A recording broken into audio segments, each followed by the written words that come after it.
We're live on the SLG network. At least I think we are at 8 our new time, 8 p.m. Eastern. Sports with Rich here on the SLG network. I'm Rich Mancuso. That's the Wiz, Robert Rizzo, and we welcome you nationwide, worldwide. I don't know if the internet is working right tonight because the show opening to me just stalled. We'll welcome you back. It doesn't matter. We're here. We'll give you 2 hours of great sports talk. We have a physical fitness guru as our guest later on in the second hour of the show.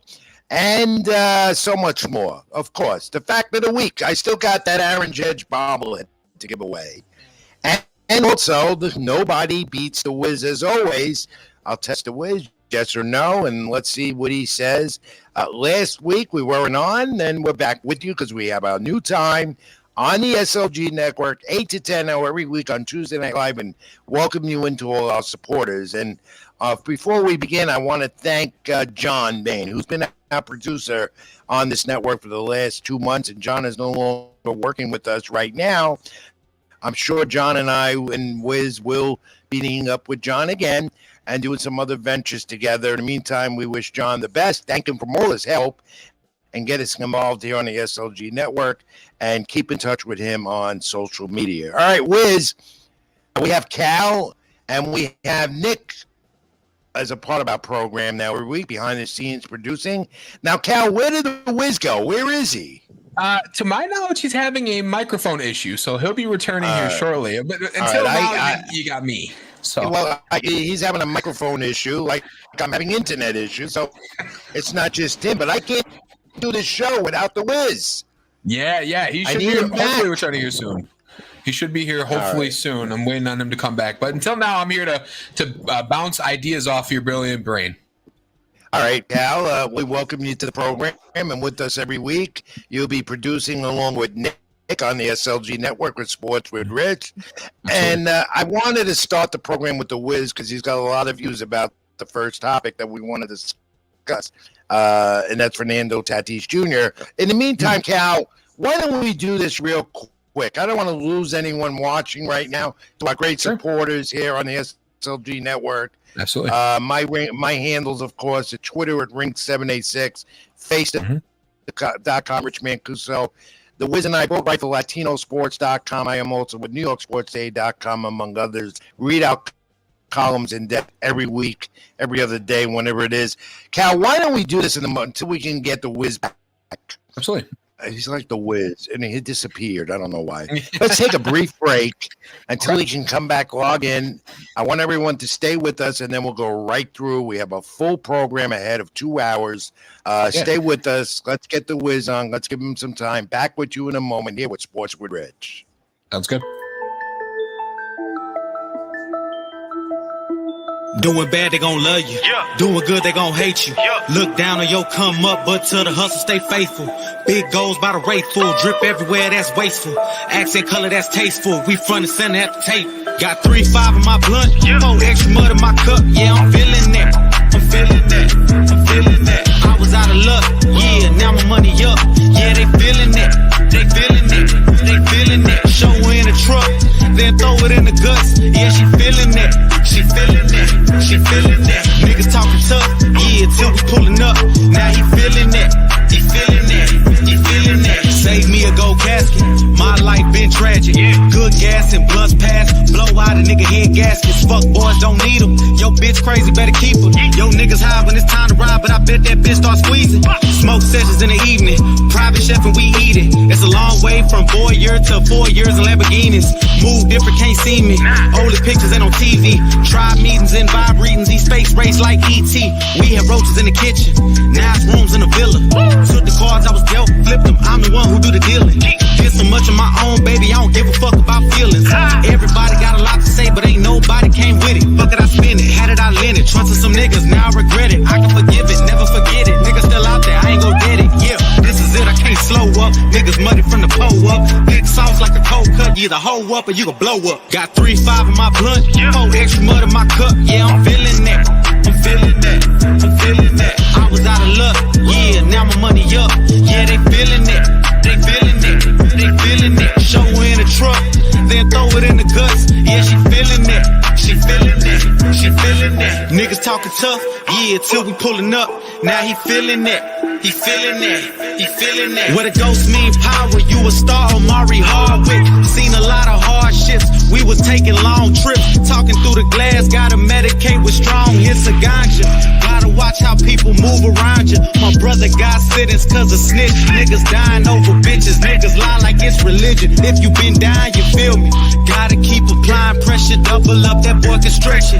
Good credit or no credit, they need it, go get it. Lil' baby, this is me, what you get is what you see. And you best believe we wore red. Got 3-5 in my blunt, 4 extra mud in my cup. Yeah, I'm feeling that, I'm feeling that, I'm feeling that. I was out of luck, yeah, now my money up. Yeah, they feeling that, they feeling that, they feeling that. Show her in a truck, then throw it in the guts. Yeah, she feeling that, she feeling that, she feeling that. Niggas talking tough, yeah, till we pulling up.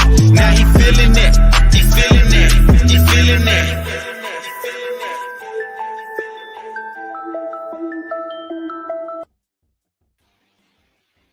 All right, Wiz, you back with us? Yes, I am back. All technical difficulties. Apologize. Well, that happens live. When you do live program, that happens. I've been to so much of that over the career. I know. I thought maybe I stepped. No, really, I've been. I even got a couple of text messages saying, "Would you get rid of him already?" Yeah, you kicked me out just like that. Yeah, kicked you out. Yeah, well, we're back, and I didn't want to start the show without you, my friend, because it's not the same. Sports with Richard and Rich Rizzo here on the SLG Network live every Tuesday night now at a new time, 8 p.m. So thank you, Cal, for taking that quick break as we got our act together here on the network.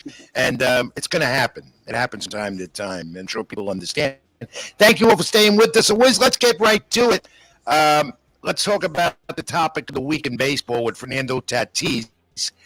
Which was to me ridiculous because it went from the suspension with an illegal performance-enhancing drug, and then he comes out with statements, and first he says that there was this or that, and he admitted to taking something, and then it comes out to say now, and even his dad, Fernando Tatis, who I had met a few times in my covering baseball over the years, that it was a fungus he developed from a haircut. And he took a drug for it, or pill, and didn't know it was a PED. I refuse to believe that, Wiz. Yeah, I don't believe that either. This is the second occasion with him breaking the rules, and honestly, with the contract in the motorcycle accident previously this offseason, it's a bad look for the Padres. And overall, the MLB loses at the end of the day, because with Tatis, he loses his whole season. The Padres basically lose contention. They'll make the playoffs, but that World Series title, I don't think so this year. Well, that's just everyone was looking forward in San Diego. I know their assistant GM real well. There's disgust with Tatis right now, the contract and more so the trust. And you were looking forward to that 3 guys in the heart of that lineup. Machado, and then they get Soto with the big, he's going to obviously get the big contract when in a few years when his control and the contract he has now is over. And then you have this young superstar who's arrived on the scene the last few years for these Padres, Fernando Tatis, and there you go. You don't see him this year or the postseason, and I think it carries into a little bit of next season. So 80-game suspension, and he says it was over here. I mean, look at sometimes I get a fungus. I don't take a pill that has a PED to it. Yeah, in regards to next season, 43 games. So that's what, mid-May? That hurts a lot for San Diego. He's 23 years old. He was the face of MLB, honestly, in the last week. That all changed. September 7th, the Padres announced it's Juan Soto's bobble that night instead of Fernando Tatis's. I saw that. We already got a comment. Avery Yorick asked us, how does a player of his level not know what he's put into his body and if it's legal or not? That's a good comment, a good question. They should know better, and a lot of these players don't. So we want to thank Avery for submitting, and all of you watching, do leave questions and comments in the queue, but throughout the course of our 2-hour program tonight, as we do every week. Wiz, that's an interesting thing because ball players should know better. And I'm sure Fernando Tatis was not on the level with this. You got to read the labels. I mean, all the medications I take, I read the labels first. And I'm sure he had to know. The issue is here, too, on that. He's of Dominican descent. And this is no knock on Dominicans or Dominican ball players, but I've been to DR. And we know a majority of these PED cases in Major League Baseball, they revolve around Dominican ball players. And Tatis is one of them now. It's readily available for them in Santo Domingo and other parts of the Dominican Republic. So I'm not surprised that he's the latest one. I'm surprised that because of the contract and because now it goes beyond with the motorcycle accident that he had to put him out, he's rehabbing. And then you're thinking maybe he took something to help with his rehab, but that's not the case. Yeah, the contract's 14 years, $340 million. It's just kicking in. He's a free agent after 2034. That's basically his whole career. His career just starting up, 23 years old. But for it to be rained like this, to be turmoil like this, honestly, in the last week, we've seen it on really Twitter, social media, a bunch of bashing. Just hopefully he bounces back from this. You know, it is a dark eye, a black eye for baseball, as they say, when one of their superstar young players comes has to be suspended because of an alleged, which now is not alleged, it is known, a PED. So the Padres will move on without him. Baseball moves on with about 47, 48 games left down the stretch here. Let's take a look at the standings as of tonight in the National League and analyze this a little bit, Riz. Yeah, Dodgers leading the way. What is that, a 5-game lead over the Mets for that one seed? That's big implications come October. But the wild card hunt, it's going to go down to the wire. 3 teams right now, Atlanta, Philly, San Diego. Atlanta and Mets are playing right now. We'll talk about that in a little bit. But Dodgers leading the way. The 1 and 2 seeds get that the first round bye, which is very key with health and in regarding to everything. Milwaukee, 2 games back, and Giants, 5.5 games back. So we could see a lot of fireworks come September and October. I think the interest at the end is going to be with the wild card in both leagues. And in that National League, the Phillies are coming into the Mets series over the weekend since June 1st. They were 41-19, which was next to the Dodgers and Braves, and then the Mets, who are also the hottest team in baseball. Nationally, very interesting. Dodgers and Mets leading the way could be a prelude to the NLCS in October. Then you move over to the American League and take a look at that standings there with the Yankees and the Astros and a little bit more in the wild card with the Orioles and the Mariners. Yeah, Houston's leading the charge, 3-game lead on the Yankees for that one spot. We'll talk about the Yankees in a bit, but they hit a huge losing hole. What is it, two in their last 11? 2 wins, so that's rough for them. Cleveland leading the AL Central. Seattle first in the wild card right now with a half-game lead over Tampa and Toronto.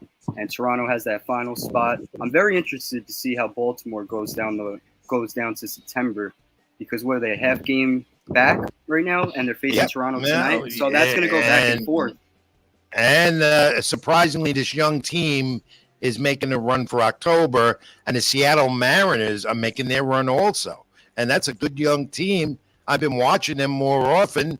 The Mariners have a good bullpen, and let's face it now, Luis Castillo at the top of their rotation, pretty good chance that they could end up being one of those wild cards out of the AL.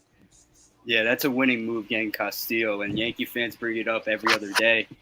Luis Castillo, that's a playoff caliber pitcher, and he proved it in the Bronx, 2 times already this season, and he's going to keep proving it for Seattle down the stretch. Without a doubt. So, we're not going to go further than what we are with the standings because, look, we know baseball. It could change in a moment, and we're seeing that with the Yankees, which we're going to discuss in a few moments, Wiz. But let's move on now to an issue that continues to bother me, and I think it bothers a lot of people in Major League Baseball. And if you're a general fan, and you should be bothered by this, too many fans are going nuts at the ballpark. We saw this at Braves Mets this past week at Citi Field, and I think we have an image of that. Fans are just going nuts at the ballpark. They're brawling, which is totally unnecessary. I think we have a photo of that. Oh, no, this is the one in San Diego. Cal, you could put that back up because the Padres have been the subject of incidents in the last week at Petco Park. One fan got thrown down the stands right there. Thankfully, he wasn't hurt seriously, but still uncalled for. And then there was an unfortunate suicide in that ballpark that really went unnoticed. But too much of this, Wiz, we sit in the press box, and during the course of a game in the later innings, even in a tight ball game, as we saw, you see these fans brawling. Security does the best they can. We know that. But you don't want to go to the ballpark and see that. And as members of the media sitting up there in the press box to see that, it is very disturbing.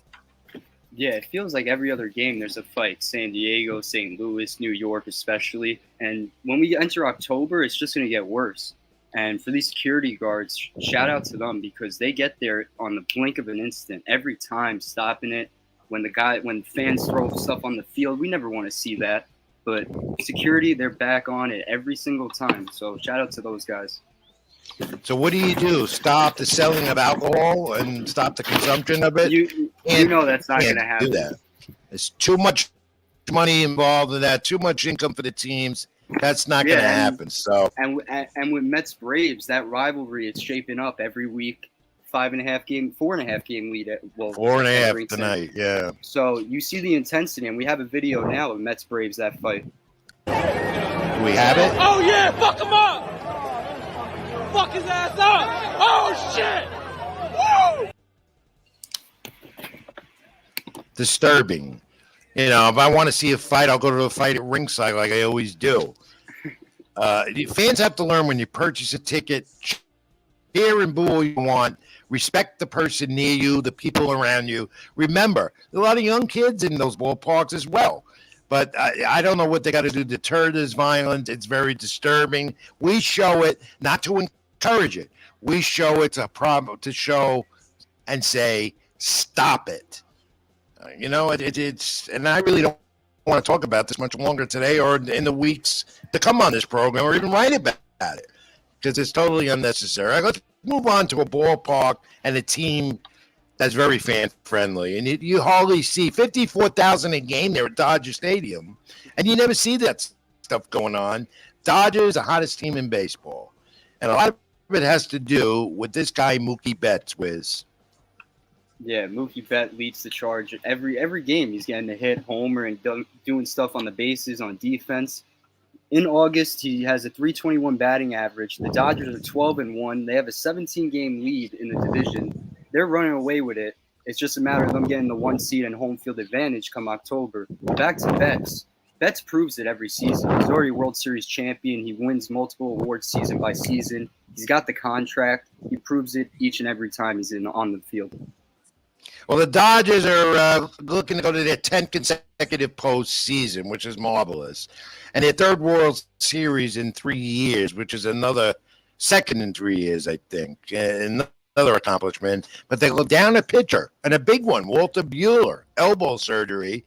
At 12 starts, he was 6-3, 4.2 ERA till he went down. So that's a major loss in their rotation, though they do have others that'll pick up the slack. But Buehler is a loss for the Dodgers. I don't think it's going to hurt them. It may not hurt them. It might hurt them more in October as they try and get to another World Series. They'll go to the Toronto Blue Jays right now, and Vladimir Guerrero, he's finally getting a home run ball going. It is 28 tonight. Last night, 27 against the Orioles. And you know what?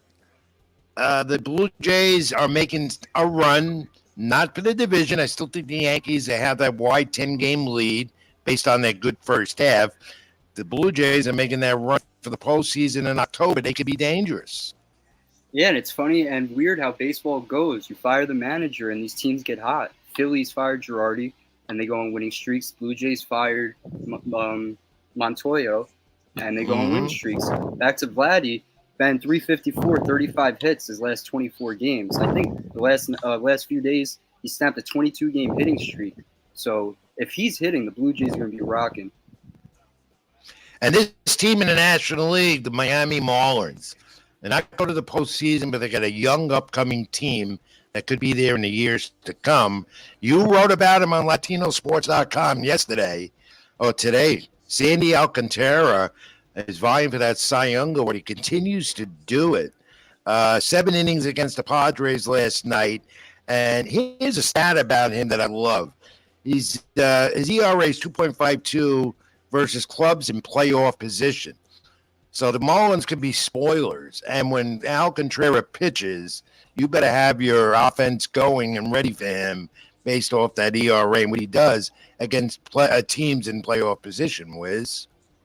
Yeah, and the biggest thing about him is he's so durable compared to these other pitchers. He goes 7 or more outings each and every time.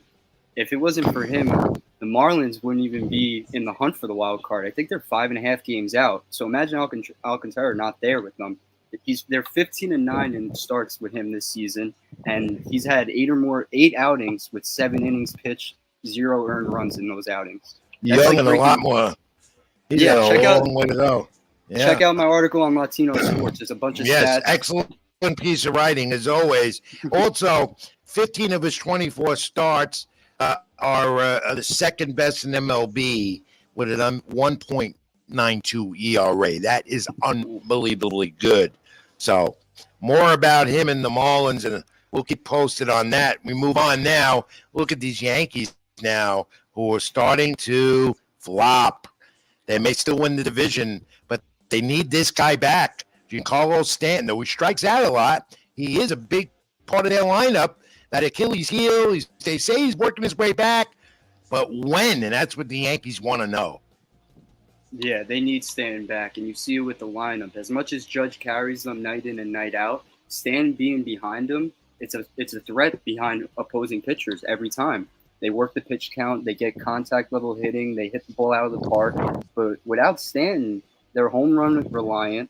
And at the end of the day, a lot of clutch situations, they're leaving runners on base. Against the Red Sox this past weekend, we saw it every game. And, without DJ LeMahieu as well, the Yankees are struggling in the lineup. Consecutive games since September of 2016, shutout back-to-back. I mean, with this Yankee offense that still leads the league in slugging and in home runs, and after that first half, quite a difference. You got to look at these stats that are coming out with the Yankees every time they lose. Coming in tonight against Tampa Bay, 4 of their last 9. They've had 9 hits in the last 18 innings of their games, all right? Aaron Hicks is hurting their lineup as well with that big contract. I don't know what they're going to end up doing with him, but he's a total waste on the Yankees right now, besides making defensive blunders like he did last night in the outfield. Yankees are struggling, and as one of our colleagues, Howie Carpenter, said, and he's been running on the money with this, they are collapsing. Maybe not with the division, but you got to play your best ball now going down the stretch. The Yankees aren't doing that. Yeah, they haven't been doing that the last 2 weeks or so. They had 3 runs scored in the last 34 innings, and it's all contributed by IKF during that Red Sox game. The suicide on the bottom of the lineup.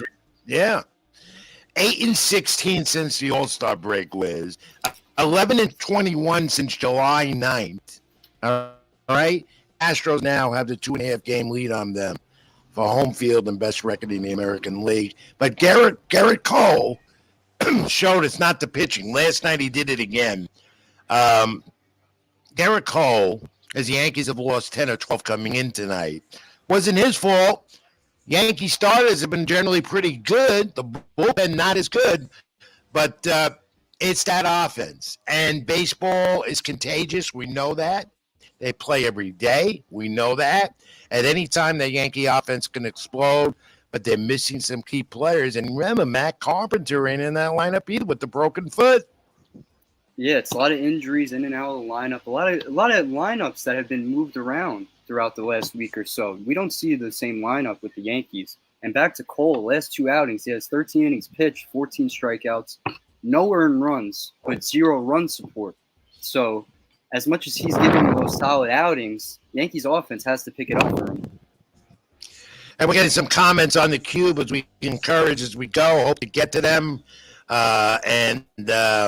Dotted Teeth Ministry, and good greetings to you as well for Sports with Rich, me and the Wiz here on the SLG Network. Frankie Montes was a pickup for the Yankees during a trade deadline. Has he been what they need. He had a good outing against the Red Sox, respectable. His first one was a disaster. But I don't think Frankie Montez is going to rescue this rotation. Again, Yankee fans are erupting. Why did you not get Castillo? Yeah, it's what have you done for me lately syndrome, honestly, with the Yankee fans. And when they see Castillo balling out in Seattle and Montez is struggling out of the gate for the Bronx Bombers, you see it, and you see the complaints on Twitter, you see the complaints on social media. Trust me, Yankee fans, I don't want to hear you've been a Yankee fan since 1951. It's every night. But Montez, they secured him and got him in the trade because he pitches well against Houston, and that's what they need in October. So that move was made for October, not regular season. So we just have to wait and see. Good point, Wiz. Aaron Judge, he's still MVP of the American League in great numbers, but he's slacking off a little bit. He had a home run last night. He's got 46 home runs, 100 RBI. Again tonight, though, he's 0 for 2 with 2 strikeouts. So I would say Judge is slumping right now. Yeah, I don't consider it's on him. He's slumping. It's just the whole lineup in front of him, behind him is slumping. So Exactly. when he's carrying the fort on Monday, Tuesday, you can't expect him to hit bombs on Wednesday. It's just the way the game goes. He's striking out an awful lot, and him with the Bayou boys, City Boys, Yankees and Astros made trades with the big names, big dance with each other. A good point, very good point there. The Mets, and we look at the manager, Buck Showalter, across town here in New York. Manager of the year, Wiz. I don't doubt that at all right now, except for last night's fiasco. And, you're going to have that. They can't win every game. But the Mets right now on the Buck Showalter, to me, he's a manager of the year. This guy, Francisco Lindor, broke a Mets franchise RBI record as a shortstop during the week. He's a catalyst of this lineup. But Lindor now has to pick it up even more. And so is the rest of that lineup. Luis Guillorme is out. He's going to be out for 4 to 6 weeks. Today we get Carlos Carrasco. And their pitching rotation now has to be, reshaped because Carrasco's going to be out 4 to 6 weeks with the oblique. Thomas Neal, the catcher, the injuries are piling up. But the Mets called up. Who'll start probably tomorrow night in Atlanta. The number 1 prospect from a few years ago, Brett Beatty. Third base, he'll play because Escobar's still hurting, and they need him. And they can't get it. They can't make a trade. Deadline's over. Hard to get guys off waivers. Beatty's coming to town, and if he's done what he's done in AAA and what everybody says, a couple of scouts were impressed with him, the ones that I talked to. Beatty could help them at third base. He's got a great club as well. Yeah, this could be the perfect time for Beatty to get called up. It's a big energy boost for the clubhouse. They're in the midst of the playoff hunt. You add in, a 23-year-old third baseman in that lineup. That's a big energy boost, along with Lindor, Alonso. But back to Lindor. Lindor leads the way with the Mets every night. He's batting .349, 29 hits since the All-Star break. And along with the Mets, they're 17-6 since the All-Star break. So as much as they got piled on last night, they have a 4.5-game lead entering today, and they have DeGrom, Scherzer going tomorrow and Thursday. So we just got to wait. So and they see lose tonight. Maybe series. you could see you'll see DeGrom and Scherzer get the wins the next 2 nights. By all means, this NL East race is not over, and we'll find out after Thursday night where it all stands. And I don't count the Phillies out, not the division. Again, hot team. Mets played them again. The Mets are in a stretch now too. Braves, Phillies, and then they got the Colorado, then the Dodgers, and then the Yankees are coming to Citi Field. So the Mets are in a stretch, but then after that, it's easy. They play all below 500 teams. You got Jacob DeGrom on the mound, no problem. You know Jake's coming on the mound to pitch, no problem. We saw it again. These 2 starts since he's come back, even with Max Scherzer before him. Look at these stats with DeGrom. 200 career starts. 147 of those starts, he has not allowed more than 2 earned runs. Phenomenal. And in 107 of those starts, he's not allowed more than 1 earned run. Who's better than that? In my time, I can't remember that. It's a pitching classic every time he gets on the mound. And honestly, the slider the other night, that was the big indicator on it all. At 100.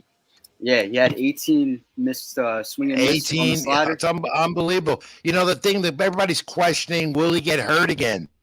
I briefly spoke to him in the clubhouse the other night, and he told the other day, last day of the day game, ended the finale of the Brave series. And I said to him, you look great.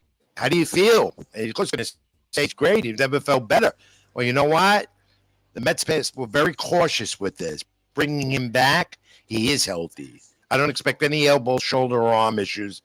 Hope I'm not talking too soon. So far, so good. Jacob deGrom is Jake again, as I've been writing, and he's helping these Mets continue this marvelous run with the second best record in baseball next to the Dodgers. Yeah, DeGrom's been sensational, honestly. 28 strikeouts in those 3 outings. That's another thing. He just when hitters don't know how to hit him because the slider and the fastball are unhittable. How about last night, Darren Ruff, the DH they picked up in the trade deadline, because the Mets, look, their bullpen's depleted, and they had to use a utility player to come in and pitch 2 scoreless innings. That's the first time a Met position player has pitched 2 scoreless innings, and heads up to him, hats off. He saved them a little bit from going further into the pen, not using Lugo, May, or even Edwin Diaz last night. Might have to start him one night. You know, you couldn't hit his 65-mile cutter or whatever it was, or he had a 5-pitch inning. Yeah, phenomenal job by Darren Ruff, who's also doing a great job as part of the DH platoon with Daniel Vogelback. You talk about phenomenal for the Mets. This guy, you know, where's Narco? Edwin Diaz. What he does, 27 saves, 89 strikeouts, over 62 in the 2 innings pitched, which topped, you know, that was last year. But as of Sunday, 88 strikeouts and 44.1 innings. Who's better than that? Without a doubt, to me, the premier closer in the game. Definitely the premier closer in the game. He won July reliever of the month, I believe, and he's going to continue to win the reliever of the month. But he is phenomenal. I love that word when it comes. Tied 3rd in saves across the league this season, and everyone knows the Narco theme song now with Timmy Trumpets. So it's just the energy boost in Citi Field. We were talking about it before, but back to Diaz, he established himself back from the beginning. After 2020 and 2019, those outings in Citi Field, it was just constant boost out of him. And I'd be the first one to tell you, I would never have confidence with him coming in. I'd say, oh, no, here's Edwin Diaz again with another blown save coming. No more. You know, when he's coming in, he's shutting the door. His command was off a little bit on the Mets closed their current homestand against the Phillies the other day. And that wasn't Edwin Diaz completely, but he got out of a jam with left runners on first and second. Phillies were trying to make a comeback in the 9th inning. His command was a little off, but then there we go. Edwin Diaz came back to form. Slider and fastball unhittable. That's something he adjusted that he couldn't do in his second year here in New York. Yeah, he adjusted perfectly this season, and I'm glad to see. With the COVID year, it was 60 games, and then you adjust last year with everything going the way it was, new manager, new regime. Hey, how about this? Did you see this Sunday night on ESPN on the K-Rod show? Because Derek Jeter's documentary on ESPN coming to a conclusion, and there they were. The two guys that played together, the 2 guys that had some differences, supposedly. There's A-Rod, and there's Derek Jeter. And A-Rod was explaining himself. Jeter was trying to stay there, quiet, listen to him. They shook hands. Supposedly, their bitter so-called rivalry is over. I tend to not think that. I thought it was great timing with Red Sox Yankees, and then the final episode being this week. So it was a good time to have Jeter on, and we've seen him on social media the last 2 months. He's tweeting every episode, so I'm happy to see it more. I don't know about you. I don't know. More activity from Jeter. I'd rather see Jeter than A-Rod. I can't stand A-Rod ever since he shoved me in the clubhouse at the Yankee Stadium in his last year. And, you know, we're in the media scrum. You know all about that now. And he just shoved me. Never apologized. So I can never forgive him for that. Never liked him. I think he's a cheater and he's a phony. Maybe he knows baseball well. He can analyze the game well. But to me, he'll never be in the Hall of Fame. I'm never going to like the guy. It's not because of the shove. He's a phony. That's why I don't like him. I don't like phonies. You agree? Yeah, I don't like phonies, and I know you don't like phonies. No, I don't. You're not a phony. I know you're not. All right, the Rangers fired Chris Woodward, the former Met, as their manager, fourth manager fired this season. Not surprised, you know, with the huge payroll they have and sitting where they are, third in the West, way under 500, 51 and 63. 211 wins, 287 losses in his 3 or 4 years there at the helm. I'm not surprised about that. Rangers with a high payroll, not producing, the manager gets fired. And did you look at the MLB postseason schedule? It's going to be extended because of the lockout. The World Series is going to begin October 28th. Latest ending for possible 7-game series on Fox. And this, off days for games 4 and 5 and division series games. No, in other words, I won't have a day off. They're going to travel straight through. And also games 5 and 6 of the league championship series. No off days, back to back, because they started the season late because of the lockout. Yeah, you see the effects now into October. I think the Game 7 World Series is November 5th. That's pretty late for MLB. It is late. You better hope they're playing in warm weather stadiums or in domes or roofs. And if we're covering in New York with both teams, better hope the weather stays warm, because they put us, guys like us, we're not the main big guys they call. They won't put us in a press box, and if we're not covered, they'll try and put us all the way upstairs in an auxiliary press up in the stand. You haven't experienced it yet. I'll walk right out. Knowing you with your young blood, you'll stay. All right. More baseball talk coming up on the program, and there's a lot more of that. But you know what time of the week it is right now, don't you, Wiz? I know what time it is. All right. Before we go to God's ministry again, he made another comment. It's the fact of the week. The Aaron Judge bobblehead still up for grabs. I'm just waiting to give it away. Oh, I like that, Cal. That's nice. Wakes you up a little. Wakes you up. It also looks at me and says, "Oh no, another fact of the week from Rich Mancuso." All right, here we go. You ready, Wiz, and everyone else out there? And this deals with pitchers not going length and more position players, as we just discussed, getting into games. Darren Ruff last night. There's been an average of 61 used by teams already this year, which is an incredible number. We saw that again last night. But only 19 pitches for a team that won a World Series since the year 2000. They used 19 position players. Only 19 pitchers were used in a year for this team that won a World Series since the year 2000. Do you get it? It's not trivia, it's a fact. I'll get my guess at the end of the show. Without Google. No Google. But if anyone in the comments has their guess, let us know. And also, if you want me to clarify it, I will later. And if you get the answer, the Aaron Judge bobblehead comes up. All right, Wiz, that's it. We'll take a break real quick, come back. Keep It in the Ring is next, and then we'll go right into our guest, who's a physical fitness guru. We'll have some insights on Fernando Tatis, Giancarlo Stanton, and a lot of others that are injured in baseball and how to get back to normal. Maybe he can talk to me, how to get back to normal physically. Could you look at me? I'm not normal physically. Everyone knows that. Then again, I really don't care what you think. All right, back after this, more Sports with Rich. I'm Rich Mancuso. That's the Wiz Robert Rizzo, live on the SLG Network. Back in a moment. Stay with us.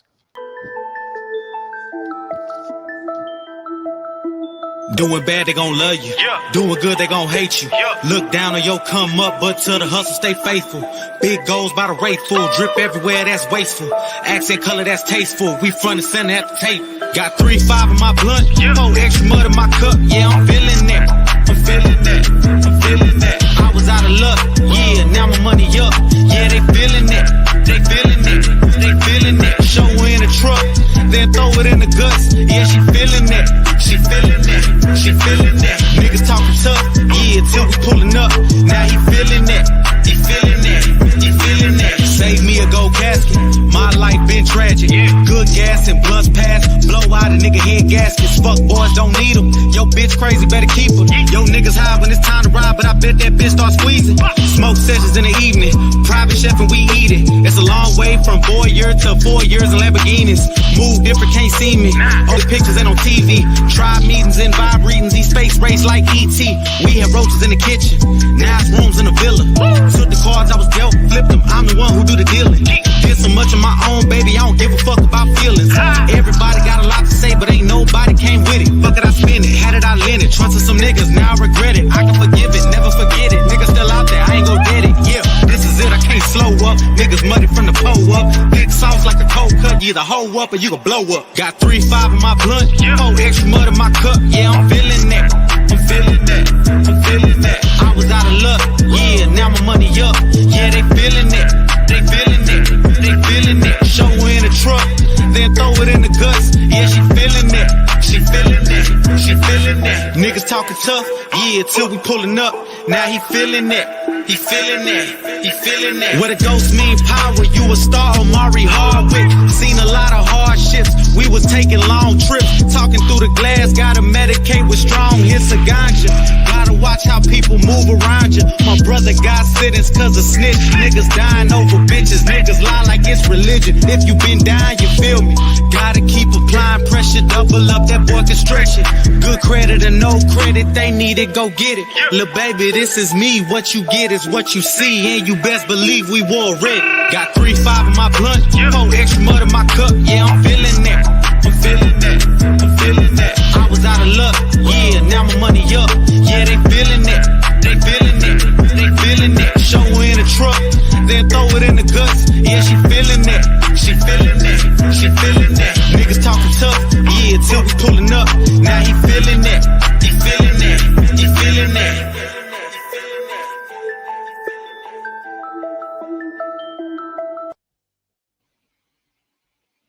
Sports with Rich back at you. Rich Mancuso, Robert the Wiz Rizzo here. SLG Network live every Tuesday night, now 9 p.m. Eastern. We're here nationwide, worldwide for you. A lot of baseball, more to come. And we'll do Keep It in the Ring in a moment. Get me at Ring786 at Twitter and Facebook.com, Rich Mancuso. That's my handle. And the Wiz, where is yours? Where can they find you? Follow me on Twitter, RobertRiz994, Facebook, Robert Rizzo, Instagram, RRizzo4. Follow all of my content on Latino Sports. Yes, we both write for LatinoSports.com as well. I do NewYorkSportsDay.com and everything else. Everyone knows I'm who are in the business. You know that, Wiz. All right, we're going to get to Keep It in the Ring in a moment, but I want to bring in our guest for tonight, and he's a good one. Let's bring in Nick Rolnick. And let's tell you a little bit about him and welcome him to the program. I Keep It in the Ring with Rich and the Wiz here. And hello, it's good to see you, Nick, and thanks for joining us on a Tuesday night, taking the time out from your busy day. Nick is a physical guru, as I would call you, and knows how to keep people in shape when it comes to rehab and dealing with pain and imbalance and so forth. And I'm interested in finding out more about that because I go through this now as an older man, as I'm getting older, and I'm not in great shape. But, Nick, let's get to it. Welcome to the program, and give us a little background. How did you get involved in such a great occupation that helps people, athletes, and others? Well, Rich and Rob, thank you for the opportunity to hop on. I always love the opportunity to just chat, physical therapy, personal training, fitness, baseball, you name it. So thank you for that. I think it's best to first start out with what I believe are my three guiding life principles, and that shapes everything. It's basically the prism that I view everything through. And number one is that balance is key to a healthy, pain-free life. Two is that pain is a symptom of an imbalance. And three, nothing good happens without strong, consistent effort. And within those three principles, it really shapes a lot of the discussion about the many things that I'm very passionate about. So, for me, as a physical therapist and a personal trainer, and someone who educates other physical therapists, personal trainers, it's really important that we continue to have a discussion about exercise. I know, Rich, you mentioned being older. Yeah. It's being active is so important, and even more important is doing it with you being pain free, or at least that's the goal. Well, First off, it go does ahead. happen. I feel that way. Wiz knows because I'm always complaining about aches and pains, and a lot of it is you're getting older, and it does happen. Arthritis sets in, this sets in, but I see that there are things that you specialize in and you know so much about, including blood flow restriction training technique. What is that all about? Before we go into the topics with some of the ball players having issues today, what is blood flow restriction training technique? What is that all about? I like to start out the discussion of BFR by always asking if you've ever seen the SNL skit, the Hans and Franz "I Will Bump You Up" skit. Have you seen that? Yeah, No, I I've haven't. Okay. seen it. Okay, so basically, that was a play on Arnold in the 70s. He was all about the pump, and the pump is this feeling that you get. It's the stretching of the muscles as the blood is basically engorging it from exercise.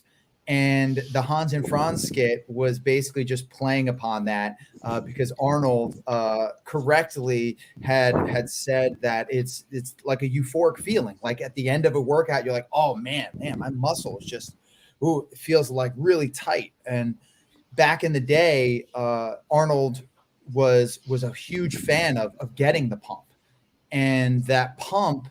Fast forward 40 years, that pump is one of the best indicators that we are giving our body a stimulus that will promote adaptation. And for most of us, when we're hitting the gym, it's to put on some muscle, to tone, if you want to look at it like that. And the thought was that you could only get that pump with lifting moderate to heavy weights. And unfortunately, for various different conditions and situations, lifting heavy might not be possible. For example, if I just had surgery, or if I have knee pain from osteoarthritis, and I really just want to be able to reap the benefits of strength training, but if for one reason or another you can't. And BFR is a technique that we can harness the our physiology, basically biohack, if you want to think about it like that, to promote similar gains in muscle mass than as traditional heavy load strength training, but without all the stress on the joints.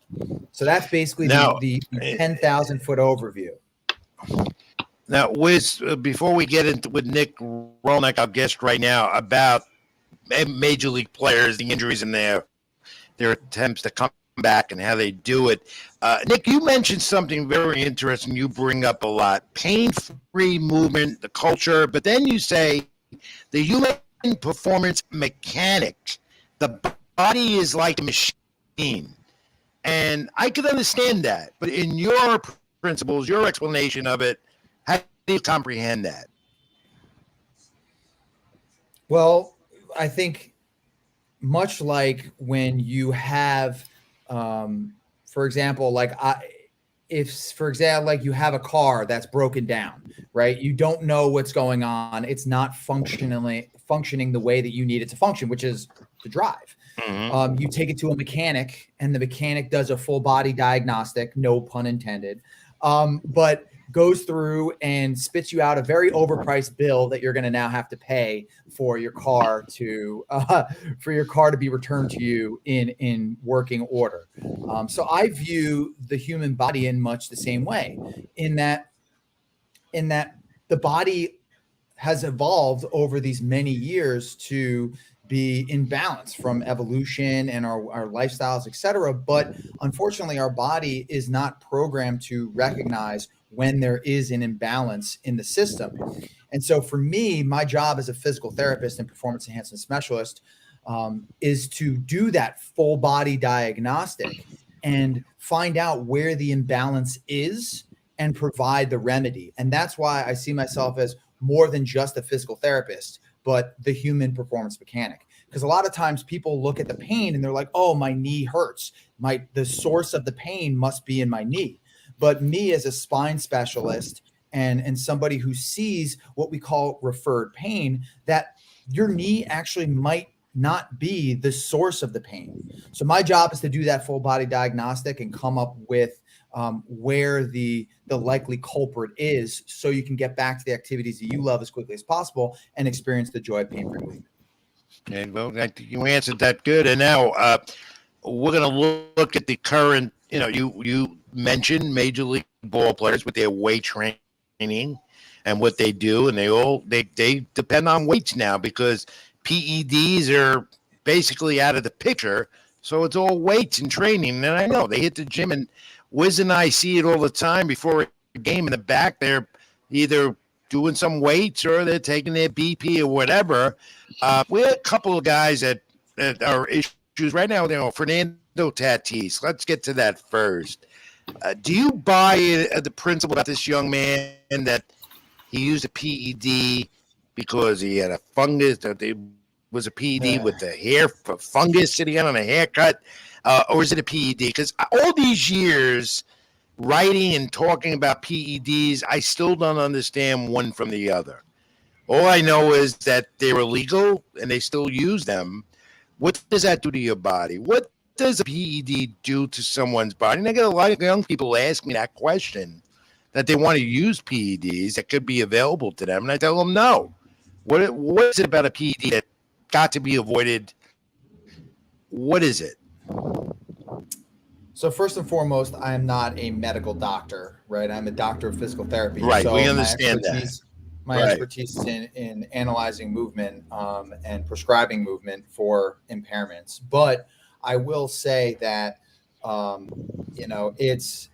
think that the excuse of unknowingly taking something in this day and age, when you are looking to sign a multi-million-dollar contract, you would think that you would be more he has people for that, right? You would think that you have people for that to look at, all right, if I'm going to take something, does it have anything that may potentially be banned?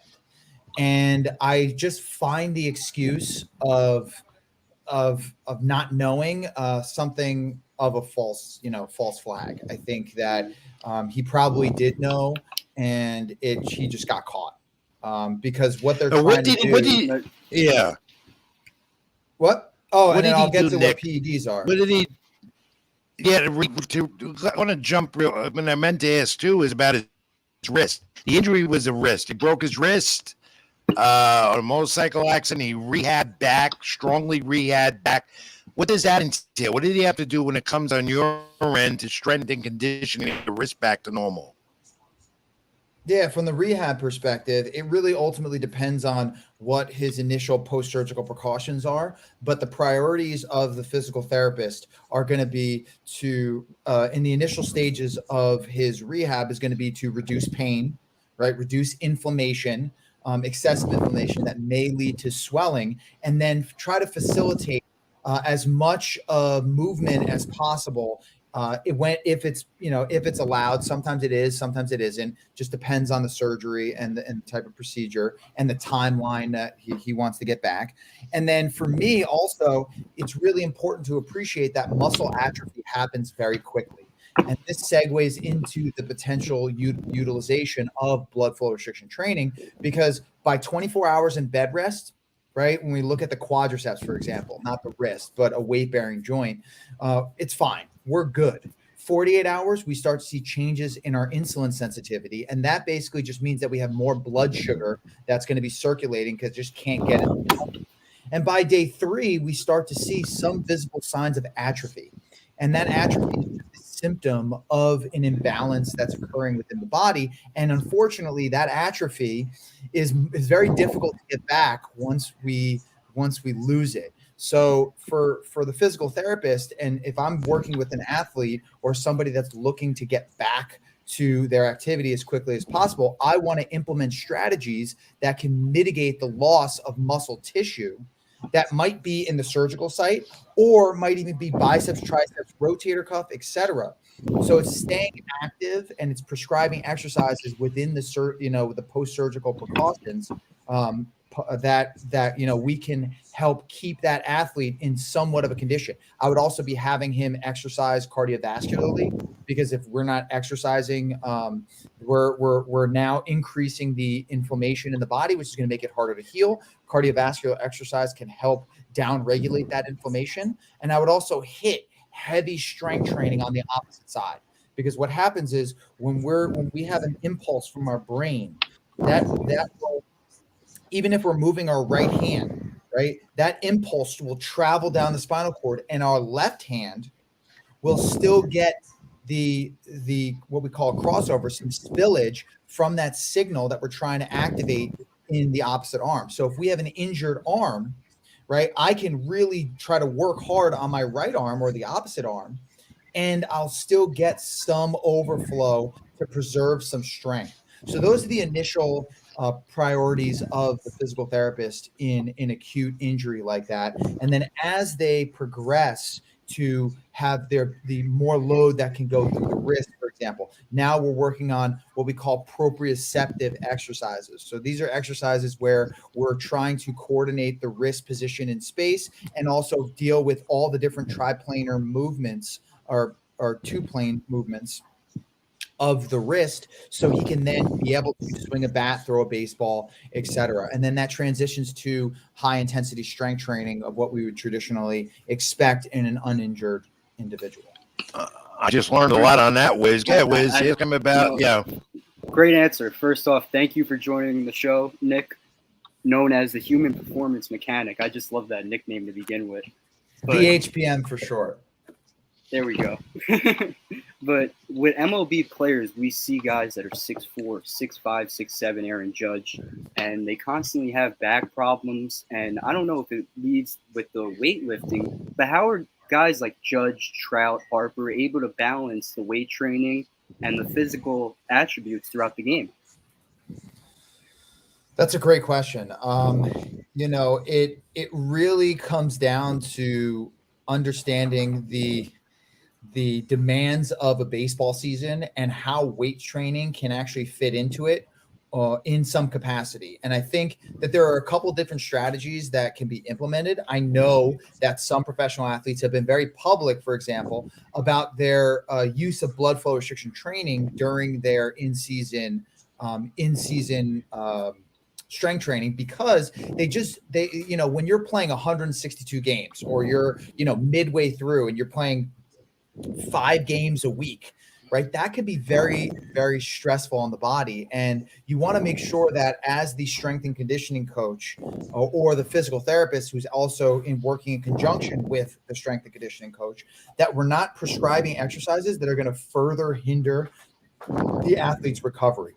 So a lot of the times what happens during the in-season, in an in-season done well, is the loads might be slightly reduced in terms of absolute, but we are reducing the volume as well. So we're just creating this short It might not even be that many reps. It might be 2 sets of 2 reps, right? But it's done at 80 to 85% of that individual's 1 rep max or whatever that particular movement would be. So we're actually preserving that neural pathway while we're not able to increase that volume to the same degree. So I think it really Very just comes down to interesting. individualize. It's an individualized thing. You know, a lot of people ask me, what would I do for this person? What would I do for that? It really just depends on what is the baseline status of that individual and what are the goals that that individual needs to achieve. And then my job as the physical therapist is to match what I need to do from a programming and maybe manual therapy perspective, like a little bit of soft tissue massage and other modalities, to then basically help that athlete or individual develop those traits that are going to then lend them to being able to achieve that goal. So it's really, Now, that is unbelievable. You're teaching me something now that I never knew, and I've been around guys like you my whole career, about ball players, fighters, athletes. I've seen them go to rehab and things like that. To tell you the truth, I couldn't get an answer from a doctor. What are you doing? How do you do that? That's fantastic info, Nick. When I look at Giancarlo Stanton of the Yankees, who's on the way back from an Achilles heel injury, do you look at that as one of the worst injuries to come back with? Because some they say like could be 2 months before you can get back to normal. And what is your experience with getting somebody back after an Achilles heel injury? Yeah, Achilles are, I mean, there is a little bit of jest in saying the Achilles heel. It is the Achilles heel, like it's my Achilles heel. Like it's not a nice condition because it tends to be somewhat recalcitrant, meaning it's resistant to change. And so what needs to happen in the examination is to investigate the qualities that might predispose Giancarlo Stanton, for example, to having an Achilles injury. And typically what's been linked in the research has been calf strength. If the calf is not strong and it's not elastic, meaning that when you are jumping or you're moving, the tendon needs to be able to elongate and shorten, but it can't just be, it can't elongate very quickly. There needs to be some medium, and that's kind of where the strength training and the plyometrics, jumping work, for example, would interplay. So it really is looking at, all right, does he have the base calf strength? Because that's going to be really, really, really important. And then if not, then that's something that he needs to work on to build up that capacity so that he can then be able to perform at a high movement speed, which is typically what happens with Achilles injuries, right? It's a very forceful type of contraction that the tendon over time just becomes irritated. It's not a rupture, meaning that the tendon is actually pulled, which is a very difficult injury to come back from. This is mostly almost like what you would say a lesser version of that, in that we still need to develop the qualities that are going to build resilient calves, which is getting stronger in calf work. But then on top of that, layer in some of the higher velocity or higher speed movements that are then going to build resiliency in that stronger tendon. But unfortunately, that is a very hit and miss. It's very it's not a layup type of situation, because calf strength is important, but there are also other factors. How are his hips looking? Because when you are running and your hips aren't strong enough, well, then what that's going to do is it's going to change the position of your knee. And when it changes the position of your knee, that actually changes the amount of force that's going through the Achilles. So that can predispose. He's got to be careful, don't you think, on the comeback here? He's important for the Yankees lineup. He's got to be careful, take it slow. And I mean, I think it's a tough. It's one of those things, like I'm not necessarily the believer that because he has Achilles tendonitis or a little bit of an Achilles strain, that it's going to automatically, lead to an Achilles rupture. I don't think that the research that I've read really has support that, but it is a warning sign. It is something that is saying that there is an imbalance in his lower extremities. And that needs to be addressed in a comprehensive rehab program. And if it's not, it's going to continue to happen. We're talking to Nick Rolnick, who's a world-class physical personal trainer, and he almost could be. Could you be like considered a physical therapist? Would that be right to call you that? That's my degree. Yeah, physical therapy. But I will be coming to you down the line, guarantee you. After hearing all that, I want you. I need you. This other guy in New York, Jacob DeGrom, who's coming back from elbow issues, arm issues, and looks better than ever. And I keep getting a question: will he get hurt again? And I know a lot of these guys do weights; they do weights all the time.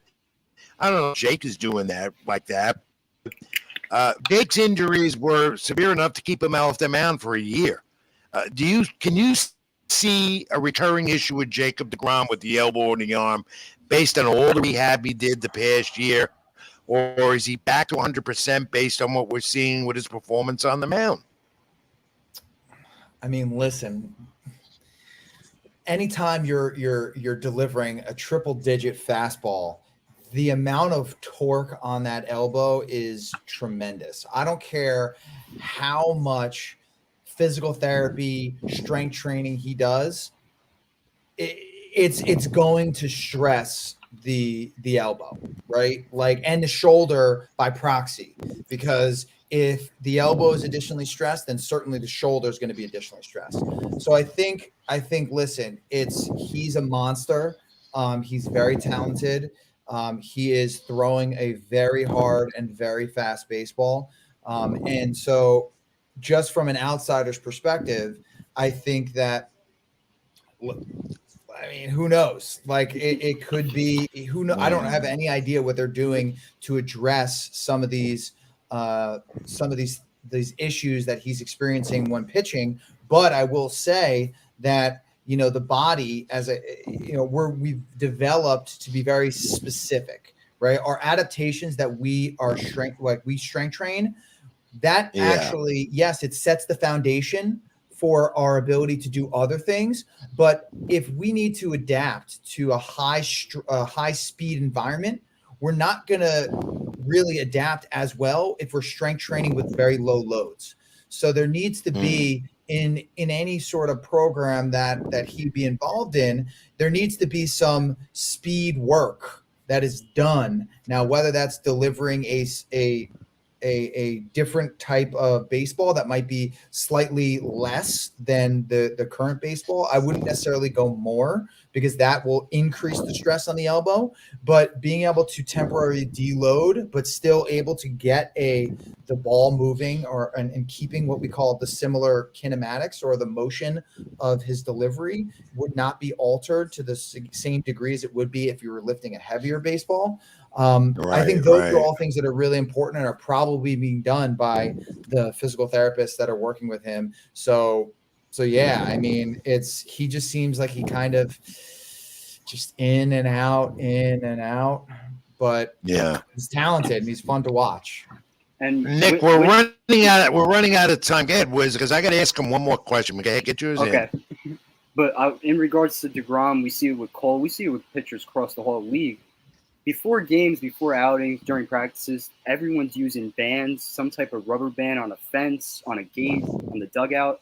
What's all that about, and why is it so repeated in their workouts day by day, week by week? The band work is just to get the muscles warmed up in the simplest of sense. So they have positions where they would do band work like this. They would do internal rotation, external rotation. They would do, some could do abduction for a little bit, which is just raising the arm out to the side. But the main point of the bands is just a very low intensity way to get blood flow, and to circle it back to the initial part of the conversation of the pump, right? It's really to get blood flow into the muscles that are going to be really required to perform at their absolute best, because we need them to contract very, very, very fast. So the blood flow is going to serve as the conducting medium. So when we need to send the signal from our brain to the muscle, that we actually have the medium to be able to do that. So it just serves as a nice warm up. It's very portable. And you can do a couple of different things like reactive work. So if you have a band against the wall, you can do quick. And that also primes what we call like the nervous system, primes the nervous system to fire quickly. So those are all different strategies. And that's why, band work has been so popularized with the baseball players, is just because it's easy and it gets the job done, and it will help them perform better, basically. Briefly, Nick, that's interesting. Briefly, is because we're running out of time, and I could keep you on for an hour. Perhaps we will have you back and talk a whole hour of this stuff, because it's not only something we're learning and concerns that fans have with their favorite athlete that gets injured, but it's for the human. A person like me, I'm learning right now, and even for Wizzy, young guy, he's learning right now. It's so interesting to know how you come back from an injury and how to keep yourself in condition as well. Can you briefly explain the constant injuries, especially with athletes in general, but more so during the course of a baseball season? We're seeing it more and more every day. Another guy goes down with an oblique injury. Another guy goes down with either a hamstring, but it's more obliques and sideness, soreness, things like that right now, low back pain. What is causing that? Is it different conditioning? Is it the rigorous long schedule? What'd you take on that? Yeah, I mean, I'm sure there's such a myriad of potential causes between all the different athletes. But I think for me, I live by the philosophy of Occam's razor, which is basically the simplest explanation is usually the right one. And for me, when I look at people, like, especially when we're talking about really like we're in the dog days of summer, so mid-August, people, they already played close to 100 games, then, you're looking at recovery. Right. That when you're exerting yourself and you're, now you don't even need to be in the gym, just exerting yourself at very high speeds. Right. It takes some time to recover. So like I tell this to all my patients, where it's like, if this is the threshold of injury, right, and we stimulate our body, we actually become acutely weaker before we become stronger. And before we become stronger, the only way we become stronger, though, is we need to have a period of rest. So when we have this chronic repeated games, and this is in the NBA, this any professional sports, or even take it back to the recreational athlete that's just weightlifting, right? The magic and the adaptations happen during rest. So what happens, in my opinion, for a lot of these athletes in the dog days of summer, it might not necessarily be from a lack of preparation, which could be attributed in the beginning of the in the beginning of the in season, right? Whereas all of a sudden they pull something in game 1 or game 2, and then that is to blame for their preseason preparation. But when you start to get into the dog days of summer, now all of a sudden it's like, it goes back to this example where it's like, oh, you stimulate, you're weaker, but then you can't recover fully. Stimulate, can't recover fully. And now all of a sudden you get to the point where, an athlete might throw a baseball, which is a completely normal thing to do for a baseball player, and all of a sudden cause an injury. And that is not because the throwing itself was dangerous. It was that the muscle just reached, its critical threshold, and then you experience the muscle strain. Yeah, and a lot of young people that are being pitchers throwing 95 at a certain age, pulling it so much, and then you got the Tommy John situation, and I've seen a lot of that with young people the last few years, just doing a little too much. Nick Rolnick, who's a physical world-class performance trainer, knows his craft real well. I learned a lot from you in the last half hour, and this was great. I'm going to have you back on. Nick, where do people reach you for some advice or want to get in touch with you? Go ahead, let us know.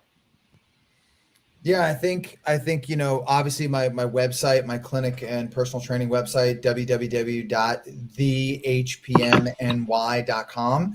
That's an easy place to reach me. But also, I'm very active on Instagram. So if anything that I said kind of resonates with you or interests you, I talk a lot about health, fitness, rehabilitation, and then obviously blood flow restriction training on my Instagram account. It's just the HPM That's it. So the HPM. And you're New York based? I am New York based. I am in Manhattan. So if All right. you're around and you need somebody to give you a full I will come. I can guarantee you this. I'm gonna come see you. Okay. Huh. All right. I'll be in touch. I'll make an appointment. You can examine the old man and let me know what I got to do. Okay. You got it on the bottom line. There we go. All right, Nick Rolnick, it's been a pleasure, my friend. I will be in touch. We'll have you on again. Great information. We're sure to share your social media and have you back on again. Good luck. Keep up the good work, my friend, and keep it in the ring, as I say. Thanks. Thank you, guys. Really appreciate the chat. Had fun. Have a great night. Thank you, Nick. Wiz, I don't know what to say, but talking to him, I feel like a trainer now. No, I don't feel like a trainer. I feel like I got to go see him so I can get my muscles back to par. That's what I got to do. All right. Well, that guy was just great. And I love having guests like that on the show, different from the media guy, the other athlete, the form, or whatever it is, because this is a topic that not only concerns fans about their favorite athlete, but us as individuals, people who have to come back from an injury, whether we're a recreational injury or playing an active sport or just getting old like me, where our bones are a little more fragile. And it's great information to know. All right, Cal, let me bring Cal in. Let's get some Keep It in the Ring on before we take a break. Absolutely. Hey, Cal. How we doing? Did you learn something from Nick? That was a lot. Yeah, I learned quite a bit. I was actually messaging Nick during it. I was like, producing, I'm learning. Like, this is fantastic. I'm loving it. I certainly learned a lot, and I think a lot of pro wrestlers will learn a lot from that. That guy is a wealth of knowledge and knows what he's doing. But all right, Cal, keep it in the ring time. Yes, hang on while I do some boxing stuff. Absolutely. And there's a lot of that. And then we're going to do the pro wrestling talk. And Wiz, you could chime in on this. Let's talk about Adrian Broner. Cal's working the controls. He's our producer tonight. SLG Network Live, Sports with Rich. Here he is. The problem child may be no more. He's always been. Pulled out of his fight, four-time champ. Supposed to fight Omar Figueroa Saturday on Showtime. But said mental illness. It seems like fighters now are calling and saying they got a mental illness. Now, Danny Garcia last week, I can understand. Adrian Broner is a mental case. He's been all a long time. Pulled out, but this time saying he's got a mental illness problem. Let's put up his statement. He apologized. Showtime's replacing the fight. Omar Figueroa against Sergio Lutz, which should be a good fight. Super welterweight title eliminator, WBC. Wiz, what does he say in that statement?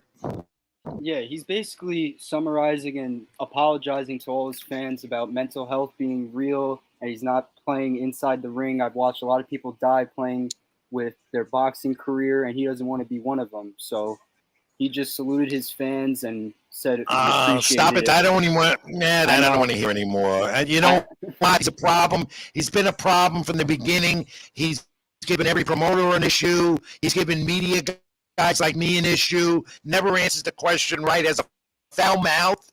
Talented fighter, no doubt about it, but can't do it all together and be a person and a fighter at the same time. And always has something going on, domestic violence, whatever.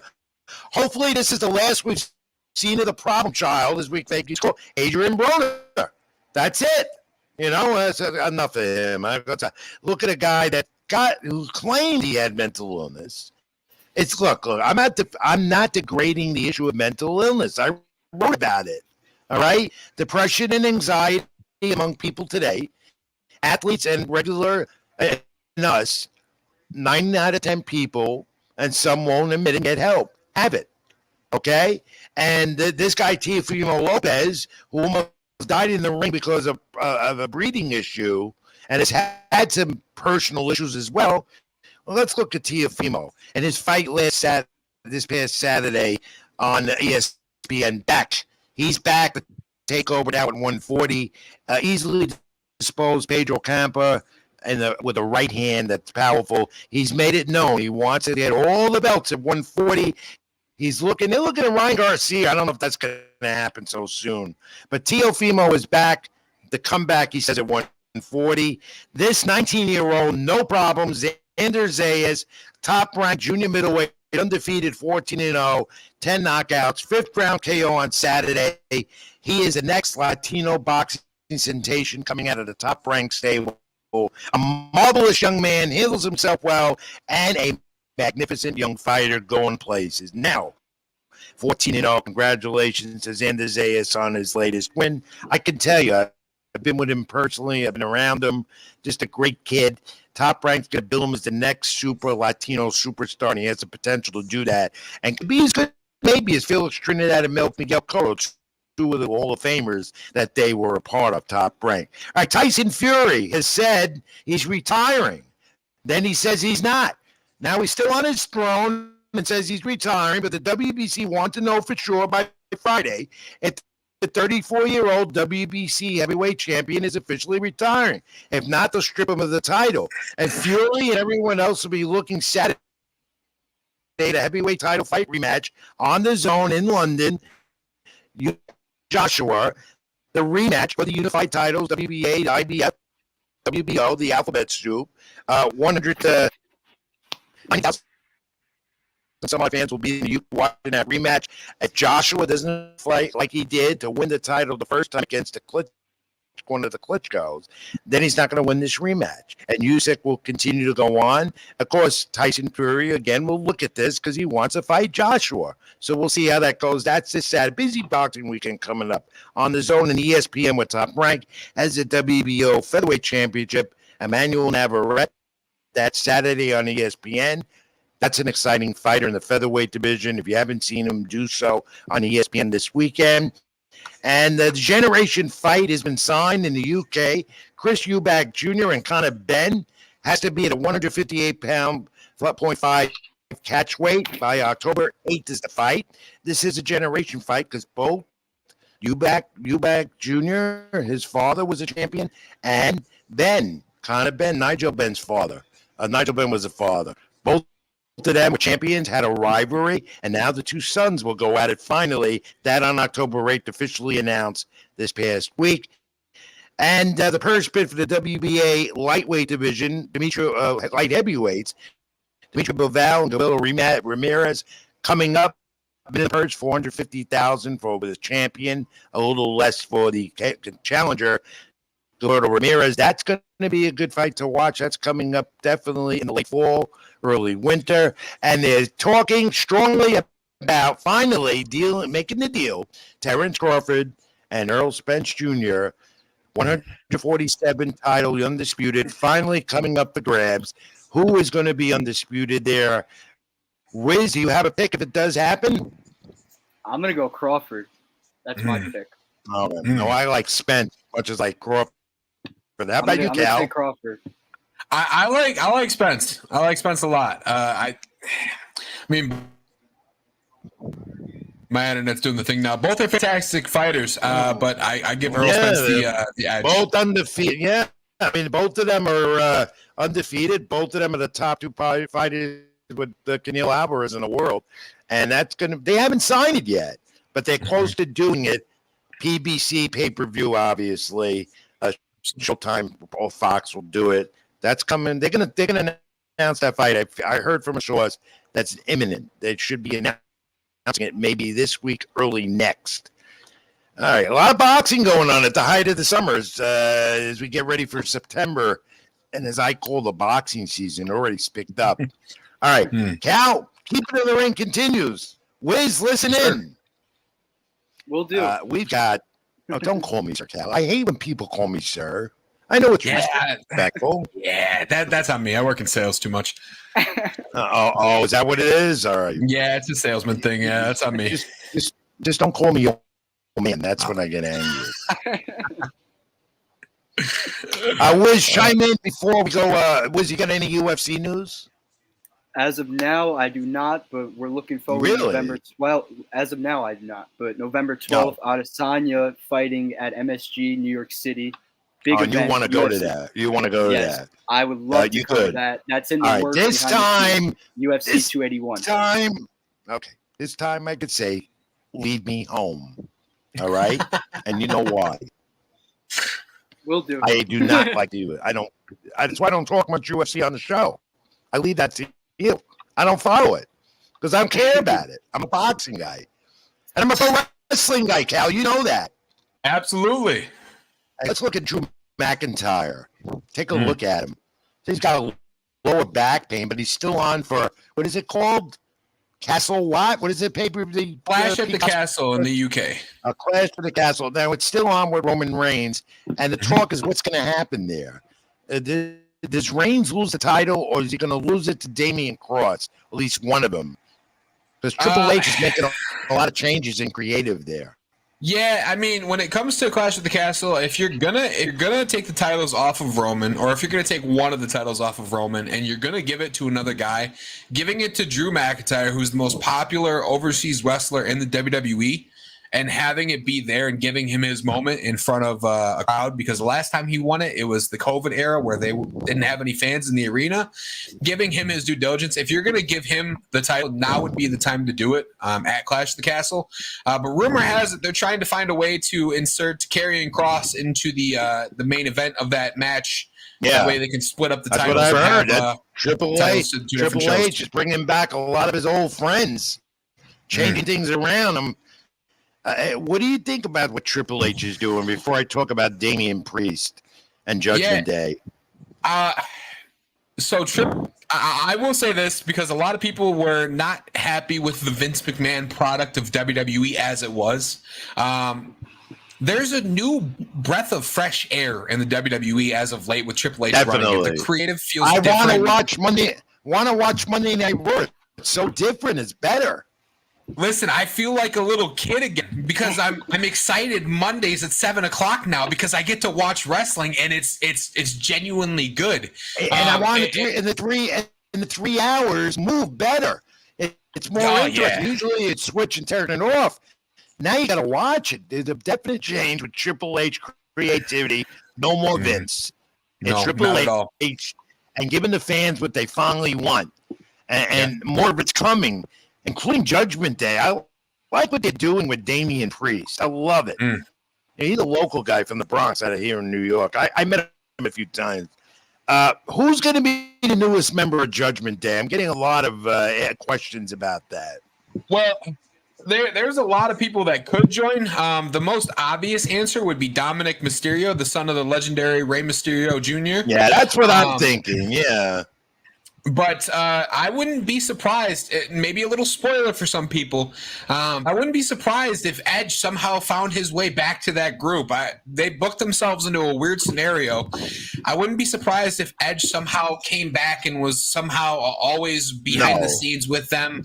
There's a ton of theories behind the scenes. But then you're turning Edge heel again. He changes so much.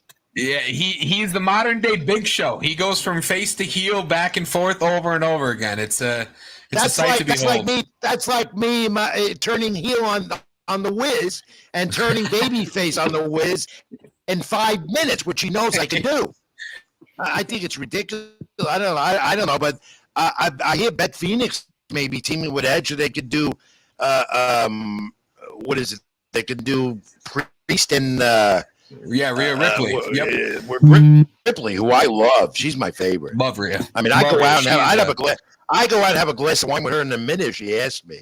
I love her. She would rather meet you at the gym, go off for a glass of wine. That's how dedicated to her craft she is. Yeah, but you know they're gonna do. You know what they're gonna do? Ronda Rousey and her are gonna become tag team partners. Rousey's a lot of center of attention. She's the center of attention now. She's becoming the heel, and she's better at that. She's good at it.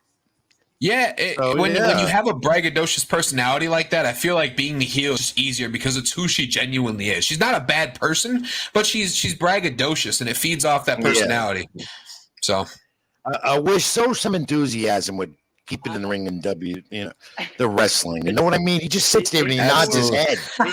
It's storyline on storyline. It's a lot to keep up. Well, that's what pro wrestling is. It's been that way for years. Yeah.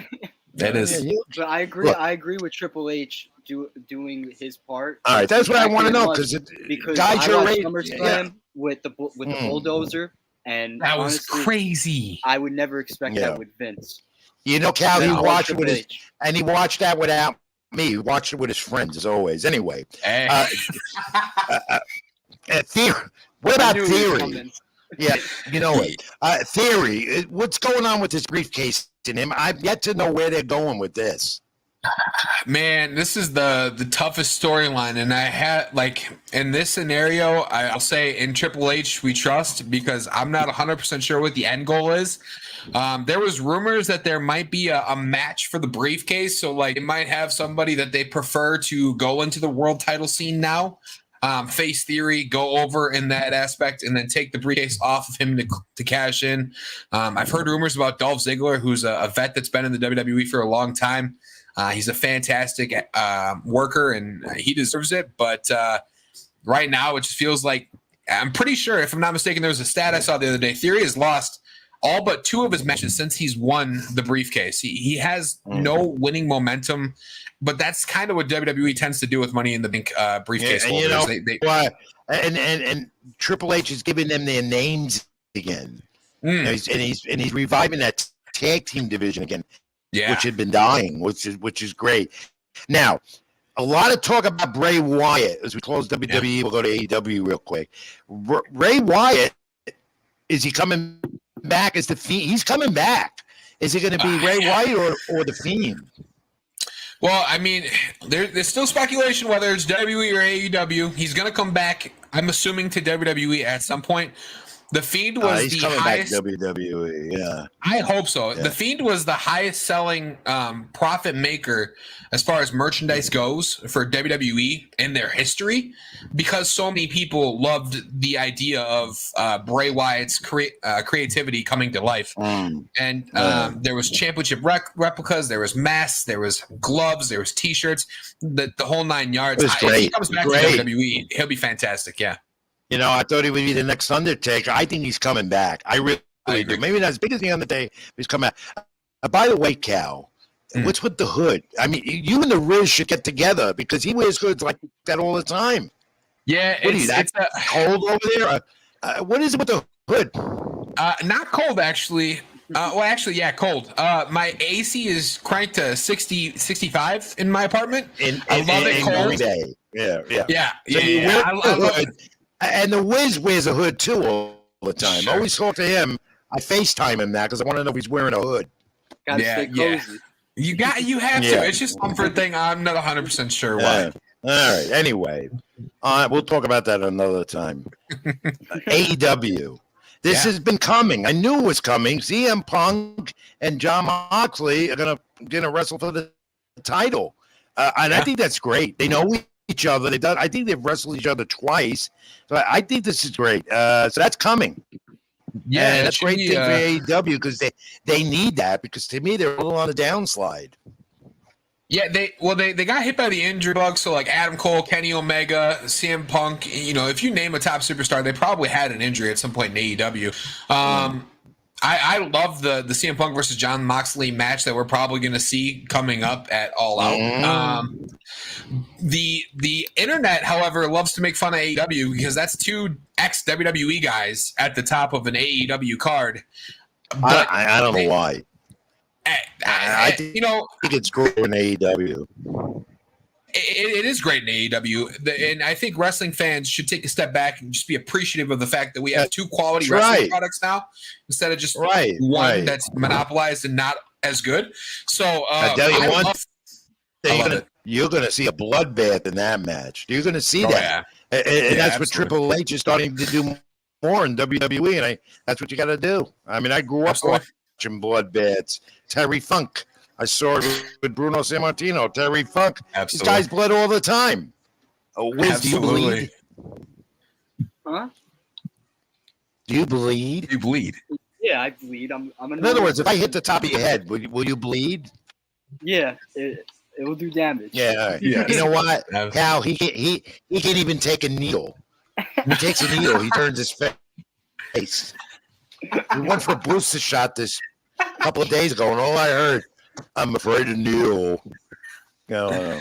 Yeah, I mean, needles are my thing, but he put a snake around me and I'm gone. I can't do it.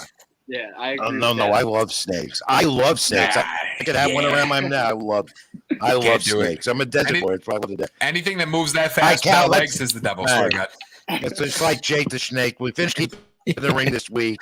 And now, Cal, we're going to take a break. Before we do, we need an update on what's going on in scoreboard with baseball. And we know here in New York, the Mets are losing, the Yankees are losing again, some other interesting games. So, Cal, give us a brief sports update, take it to break, and then we'll come back for this second or final segments of the show after that. Keep it in the ring. Rich Mancuso here at Sports with Rich. That's with Robert Rizzo, live on the SLG Network every Tuesday night, 10 p.m. Go ahead, Cal. Sports update, and we'll take a break and be back on the other side. Absolutely, yeah. So a couple big games going on right now in the MLB. Phillies are beating the crap out of the Reds. That's not an important game by any means. I feel like it was just worth putting out there. Yankees are losing 3-1 to the Rays. We do have the Padres down to the Marlins, top of the 8th. Blue Jays are losing 4-2 to the Orioles, top of the 8th as well. Mets have yet to get on the board against the Braves. It's 3-0, middle of the 7th.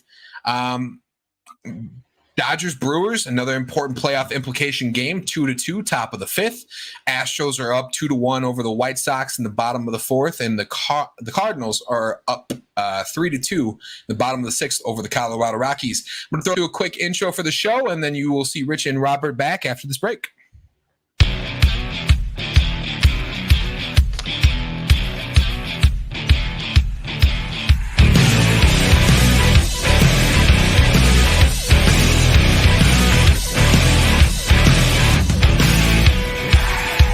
The door and keep your eyes shut. The lights flicker, there's evil all around us.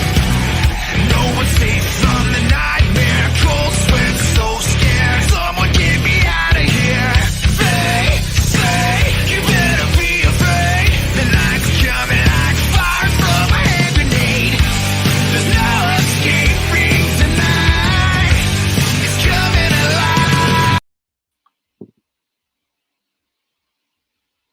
Back for more Sports with Rich live here on the SLG Network. I'm Rich Mancuso. That's the whiz, Robert Rizzo.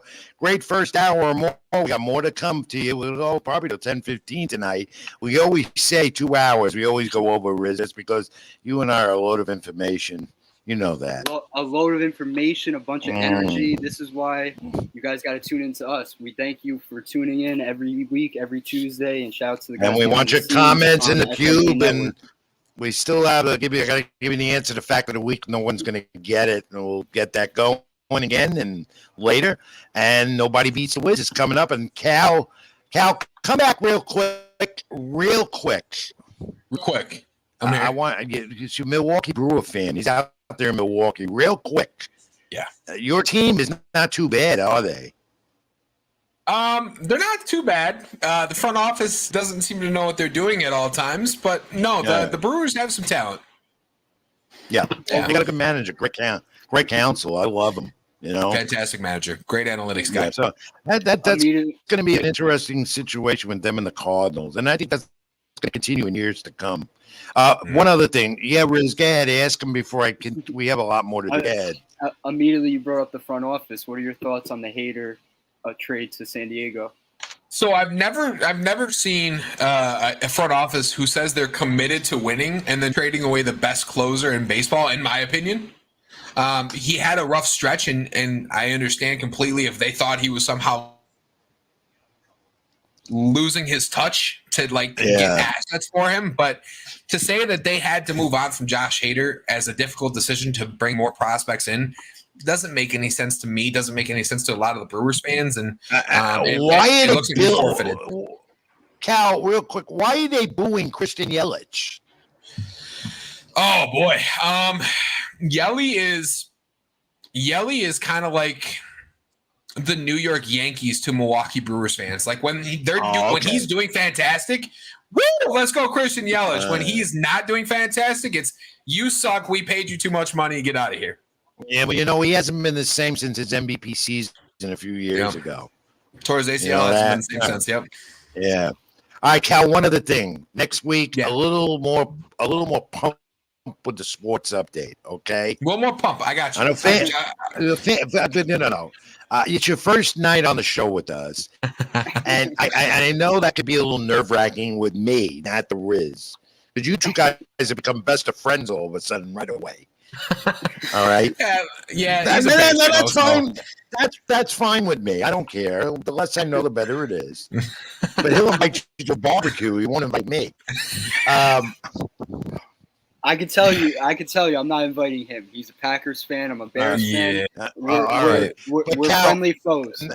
Cal, not to go off topic because we have so much more to do, but I would like some more. I want some type of music with the updates. I want a tune. Okay, absolutely. I got you. Next week? All right, Cal. We got more to do. Good. You'll be back. I will have you back. Because you're going to try and get the sports back later on. Absolutely. That's Cal. He's producing our show. There's either Cal or Nick or both of them on the SLG network. All right, Wiz, let's move to the NFL. A lot of talk there. Training camps are going on. The season's right around the corner. Kickoff. I love it, especially week 1. And I know that you love it too. I've been counting down the days. This past Sunday, 4 weeks away from sitting on my couch for 9 hours. Red Zone, Scott Hansen. I cannot wait, and I know the audience can't either. Except this happens, and I don't like it, is the preseason injuries. And Zach Wilson, a casualty to Jets, their quarterback. Joe Falco is going to have to probably quarterback the first 2 games because of an Achilles, was it ACL injury? And what were the results of that today? It was a right ACL injury. He got surgery today in Los Angeles. The timeline is 2 to 4 weeks, but honestly, I don't think he's going to be playing until week 2, week 3, maybe week 4, because the way the schedule lines up, week 2 against Cleveland, good matchup for him to start off with, and week 4, I believe, is against Miami, which is a good matchup. And I believe they also said that Wilson's injury did not have any further damage, so he should be back targeted when they say, which is good news for Jet fans because I don't know how much of a winning season they're going to have. And next week, we hope to have Sam Garnes, a former New York Jet, or Jersey Jet, as I call them, playing Jersey, the Giants and Jets. Let's face it, MetLife Stadium. Sam Garnes, former Jet Giant, will hope to be on the program with us. We'll have an NFL person next week for sure. We're getting close. Now, Sauce Gardner, he's this cornerback for the Jets, the rookie that they hope for great things from him. But that first preseason game didn't go too well for him. An easy interception of the Joe Flacco pass. He what happened? The TD to Joe, he slipped on a Joe Flacco pass, and I mean that's not him. He doesn't do that. And again, granted, it's a preseason game. Jets are counting really a lot on him. Yeah, definitely. The Jets have to count on him. The defense, especially the secondary last year, they ranked bottom 3 in passing yards allowed and fewest interceptions. So they need Sauce Gardner. They drafted him at number 4 out of Cincinnati, and they've been comparing him to Jalen Ramsey, the Darrelle Revis type, and that's what they need out of that Jets secondary. Now you move to the Giants, a team in New York and New Jersey, and a lot of Giant fans all over the country are worried about their defense again. And their coach is talked about that today. Tell us about it. The defense seems to be slumbering a little bit. And, I'd like the moves overall. I like the moves overall. Brian Daboll, Joe Shane, both from the Bills organization. Daboll was the offensive coordinator developing Josh Allen along the last 3 years. So Giants fans are hoping he does the same for Daniel Jones. But there was talk about Daniel Jones today that he's struggling, and Giant fans don't want to hear that. Yeah, honestly, Giant fans don't want to hear that. Football fans don't want to hear that. Giant fans, they're wasting another six overall pick on a Duke quarterback, and that just ain't the way to go. And this is his 5th year. There's not much more to see out of him. We've seen what he can be, and it's a backup quarterback at best. Now, a very encouraging thing coming out of Giants camp and for their offense is Saquon Barkley. He's healthy. Yeah, Saquon, that's the biggest storyline in Giants camp. 24-year-old running back. It feels like he's been in the league for 5+ years now, but he's only played 15 games the last 2 seasons. His health is the biggest concern because when he's on the field, the Giants, they know what he does on that offense. Overall, he's just been hurt throughout the last 2 seasons. Only 2 touchdowns in the last 2 years. You think of Saquon Barkley, you think of explosiveness out of the backfield, goal line plays right there, and Giants fans need that coming into this season. Okay, Wiz, did you see this note in the NFL? 49ers coach Kyle Shanahan, the NFL would not let him wear any of his old hats, especially the 2020 season that was special for him. And that's ridiculous. They want him to wear the card. They don't want him to wear any of his old hats at practice or a game. I just don't understand that. And he didn't like that. Yeah, I feel like that's a little too far. They should have their choice at the end of the day. We saw NBA coaches, they wear anything they want. NFL guys, they wear hoodies. MLB, it's the only sport with managers. They wear. You know what? Come down to it. I shouldn't make you wear any of your old hats either. But I honestly think, and with all the superstition for NFL players and coaches, you're damn right these guys want to wear the same hat. Any other NFL news that you can tell us? You've been monitoring that better than me the last few days. Giants Jets camp going well right now from what we said. The Bears, they beat the Chiefs this past Saturday preseason game. I know it doesn't matter, but just had to say that for the Bears fans out there. It doesn't. I'm going to talk about that. You know me with NFL preseason. It's ridiculous. And you get injuries. We already had that. Yeah, and there'll be more, I'm sure, even though they play 3 now, not 4, because of the 17-game schedule. I go to the NBA news there. There's a Christmas schedule was released. How do you look at it? Christmas Day, everybody should be just sitting down with their families, but no, you got to have the NBA. Yeah, I love the slate of games. You got Giannis versus Tatum, Sixers, Knicks. I bet that's the 3:00 game. Devin Booker and the Suns versus the back-to-back MVP Nikola Jokic. There's one game I haven't on Christmas. Lakers versus LeBron versus Luka. There's one game I have an interest in though for Christmas Day. I'll have to break away. Suns at Nuggets. Yeah, that's one game you got to tune into though. I'm gonna have to. Jokic back-to-back. I'm gonna have to get away from the the Christmas table and festivities with whatever family, friends, and I could watch Suns and Nuggets on Christmas Day. But it's months from now. But they release it, and we'll talk NBA as we go along. And this guy's trouble. I don't care what anyone says about Kevin Durant. Wants to retire. Says if he's not a net, get out of here. You want to be a Brooklyn Net? Then go somewhere else. Why would he say want to retire? I don't understand that. That was just false rumors this afternoon. He tweeted actually at all the media outlets saying that was false. He's not thinking of retirement. It's at the end of the day, Brooklyn and KD, I think, will figure it out. I think that he'll be in a Nets uniform in October. And if not, we might see another Ben Simmons situation of a guy sitting out. And with that happening, these owners, these billionaires are going to be pissed. That lockout is going to be hell.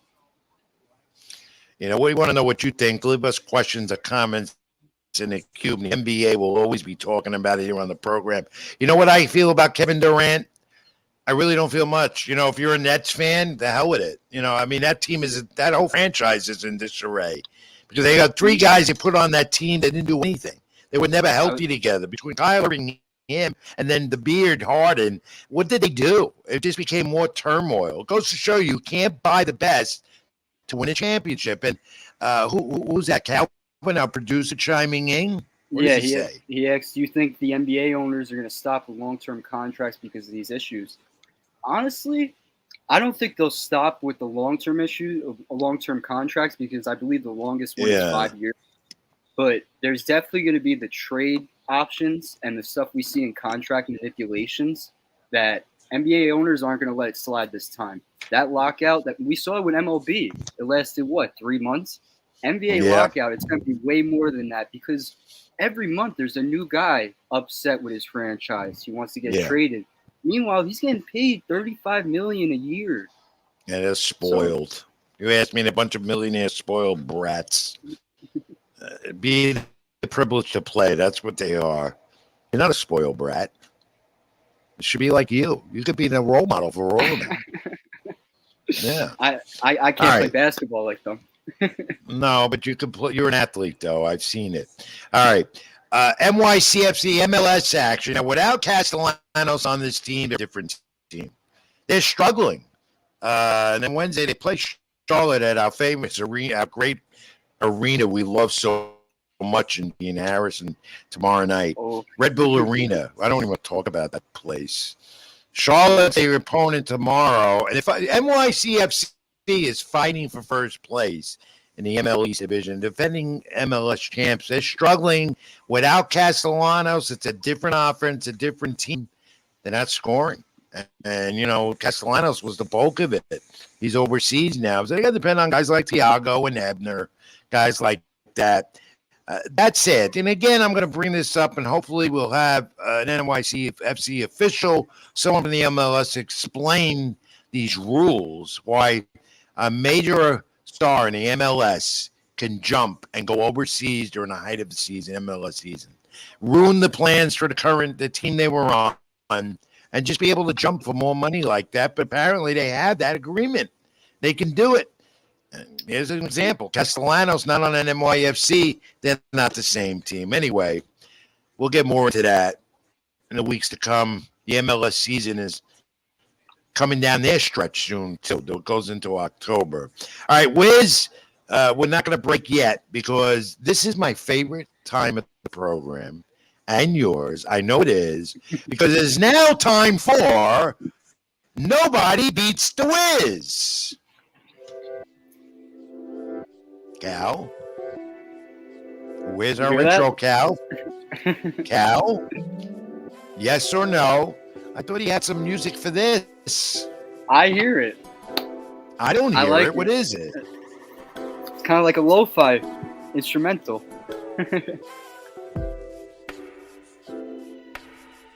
Nothing? Oh, no, that music is putting me to sleep. That's not good enough for nobody. No one can hear it.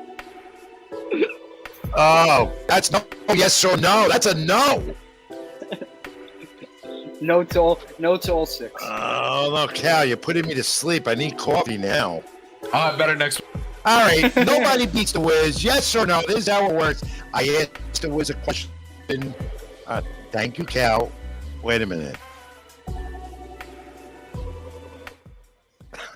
Well, I need a suggestion out there. If anybody has a tune for Nobody Beats the Wiz, do give it to us. But here we go. Yes or no to the Wiz? I ask, and rapidly he gives me the answer.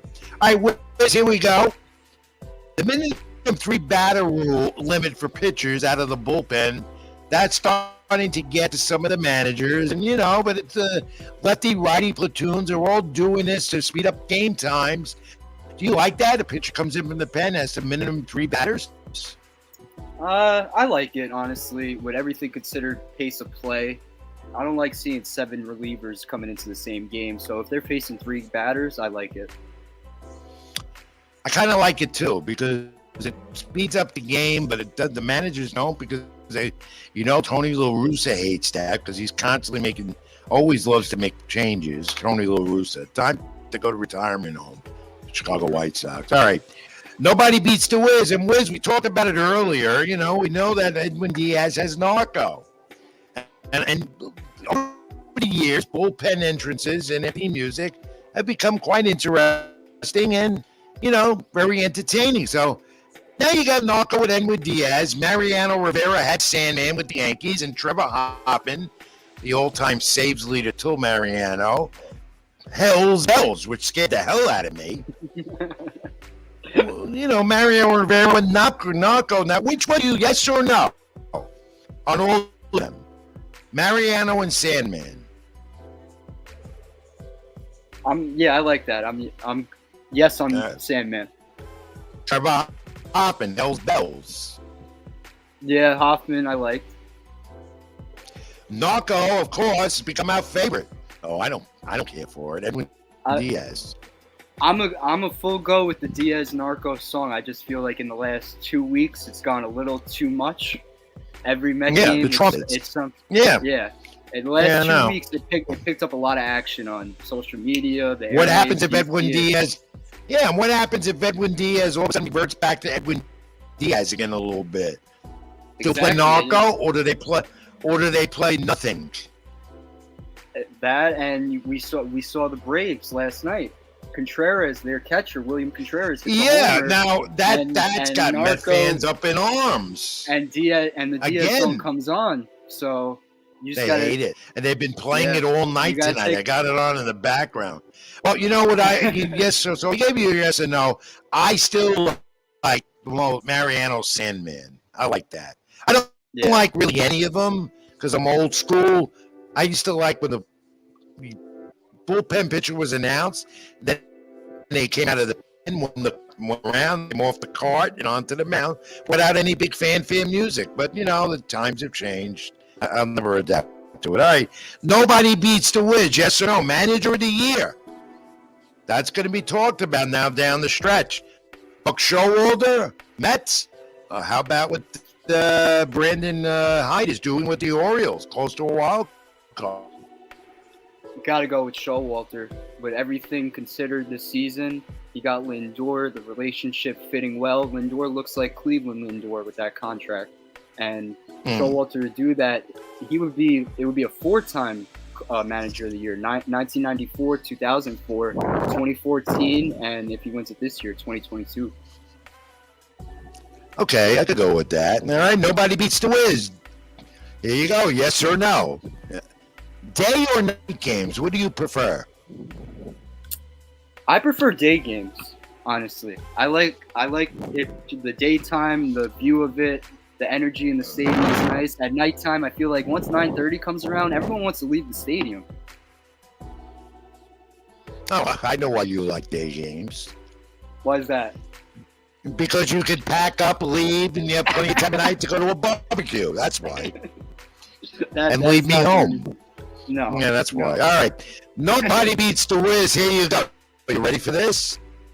Mm-hmm. Yes or no? You know, I've learned hanging around the Wiz now for 6 months. All right? And I've learned this. He has a way of saying things, especially when he agrees with you or even he doesn't disagree with you much. It's always good. But yeah, it's a way of saying, he doesn't say yes. He doesn't say, yeah, I agree. Even when he says goodbye to you, something, you know, it's just, it's either for sure, you know, will do, it's all good. He'll even say it's fresh. And now he gets to say keep it in the ring. So, out of all of them, yes or no, which one is your favorite? I mean, I have a favorite for you. Out of all of them, I know which one I say the most, but out of all you of say them, them all, but which one's your favorite? I like It's All Good because whatever the issue is, we figure it out. No, it's all good, but it's not all good because you were inviting me to a barbecue. So it's never all that good. My favorite's All Good. And you're going away next week with some friends and you're leaving me home by myself. So it's not all good, for sure. You know. The audience knows this. Will The one I do. say the most is for sure, and you know. It's Say all that good. every show. It's all good. Cal, bring you in on this one. What do you like? What do you like that Wiz says? For sure, you know, fresh. We'll do. It's all good. We got a fun fact. Robert left Rich at home while he went to a barbecue. Yep, that is true. That is He true. always does. You know, Robert, you're right. He always does. Out of all of those, I think I say It's All Good the most. That's probably no one rolls off the tongue. Whether it's like, you know, somebody's like, "Hey, let's hang out." It's like, "It's all good. I'll see you." And then if they're like, "I can't make it," be like, "Yeah, it's all good. Like, no big deal." You know, it's versatile. So Cal, he says that to you too. Yeah, he said it to me like 3 or 4 times now. Yeah. Yeah. See? He also left me at home while he went to a barbecue. So. Oh, he did. Okay. Yeah. I don't know what to say anymore. He has a habit of doing that. He has a. But one thing he's learned to say real well is keep it in the ring, and I like that. Absolutely, I like that. Keep it Except in the ring. that, you know, it's always will do for sure and all that other stuff. Yeah, for sure. On that note, that's our segment this week for Nobody Everybody be whiz with Robert Rizzo.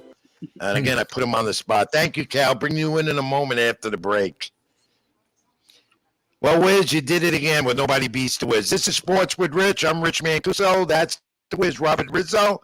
Comment in the cube if you'd like. Of course, I'm at Ring786 on Twitter, Facebook.com, Rich Mancuso, or Instagram is Rich Mancuso. You know, you see all social media being scrolled on the bottom. Pay attention to that if you can, so you can get in touch with us. Wiz, they get you where? Twitter, Robert Riz994, Instagram, rrizzo4, Facebook, Robert Rizzo. Catch all my content on Latino sports. And remember, keep it in the ring. And as I always say, it's all good. Yeah, or if you want to contact him, find him at the nearest barbecue in Long Island. That's where you'll find him. Back in a moment, we'll wrap it up with some notes and talk about a little about next week and get a fact of the week answer for you. I'm Rich Mancuso. That's with Robert Rizzo. Sports with Rich. Back in a moment. What's good, everybody? My name is Caleb from the Bayou City Boys over here on the SLG Network. Happy to announce that we are now working with Dano's Seasoning.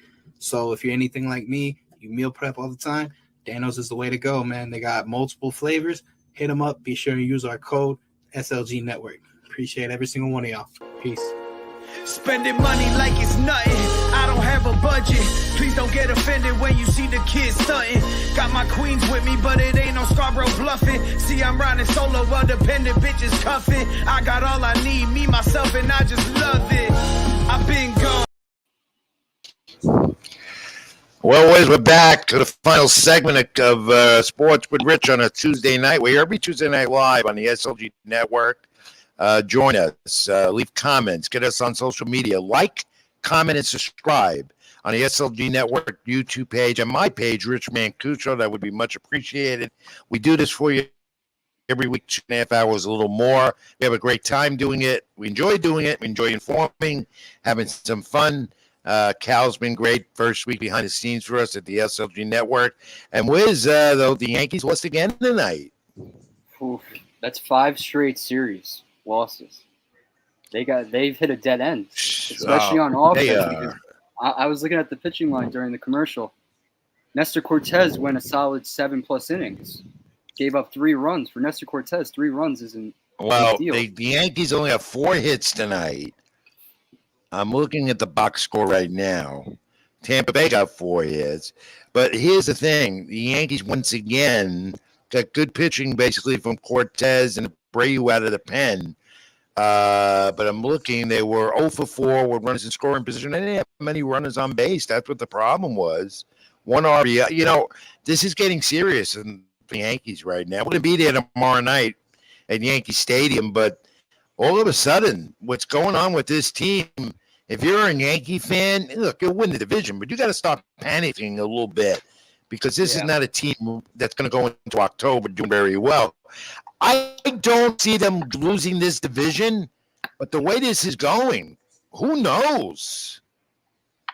Yeah, right now they entered tonight with a 10-game lead, but like you said, it comes down to October, and for the long haul of a season, there is no on-off switch.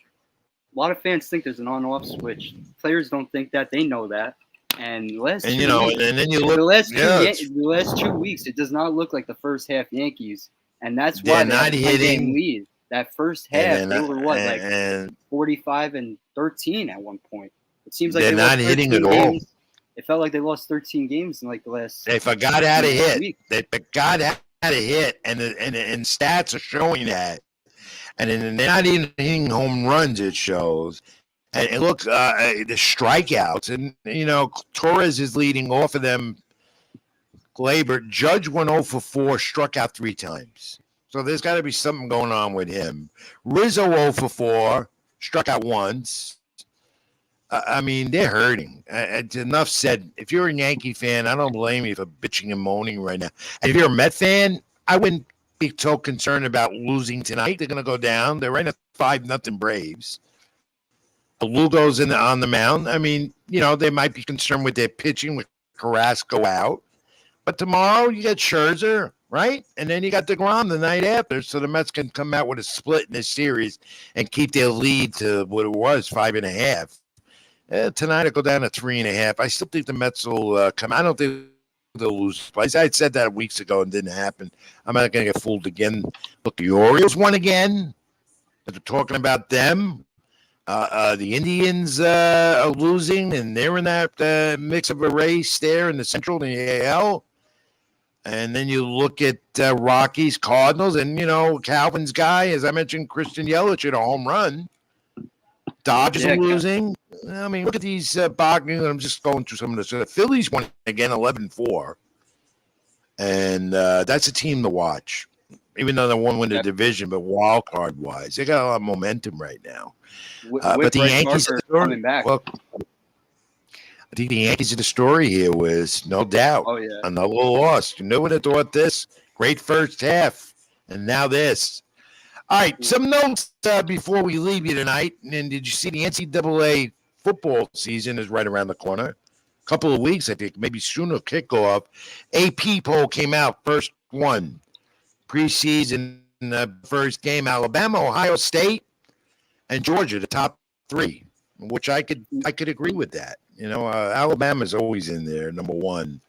So we'll cover some NCAA soon too, football. We're going to do local stuff for them because they're in New York area. We don't have major college teams, And one matchup I'm interested in is September 3rd, Ohio State versus Notre Dame.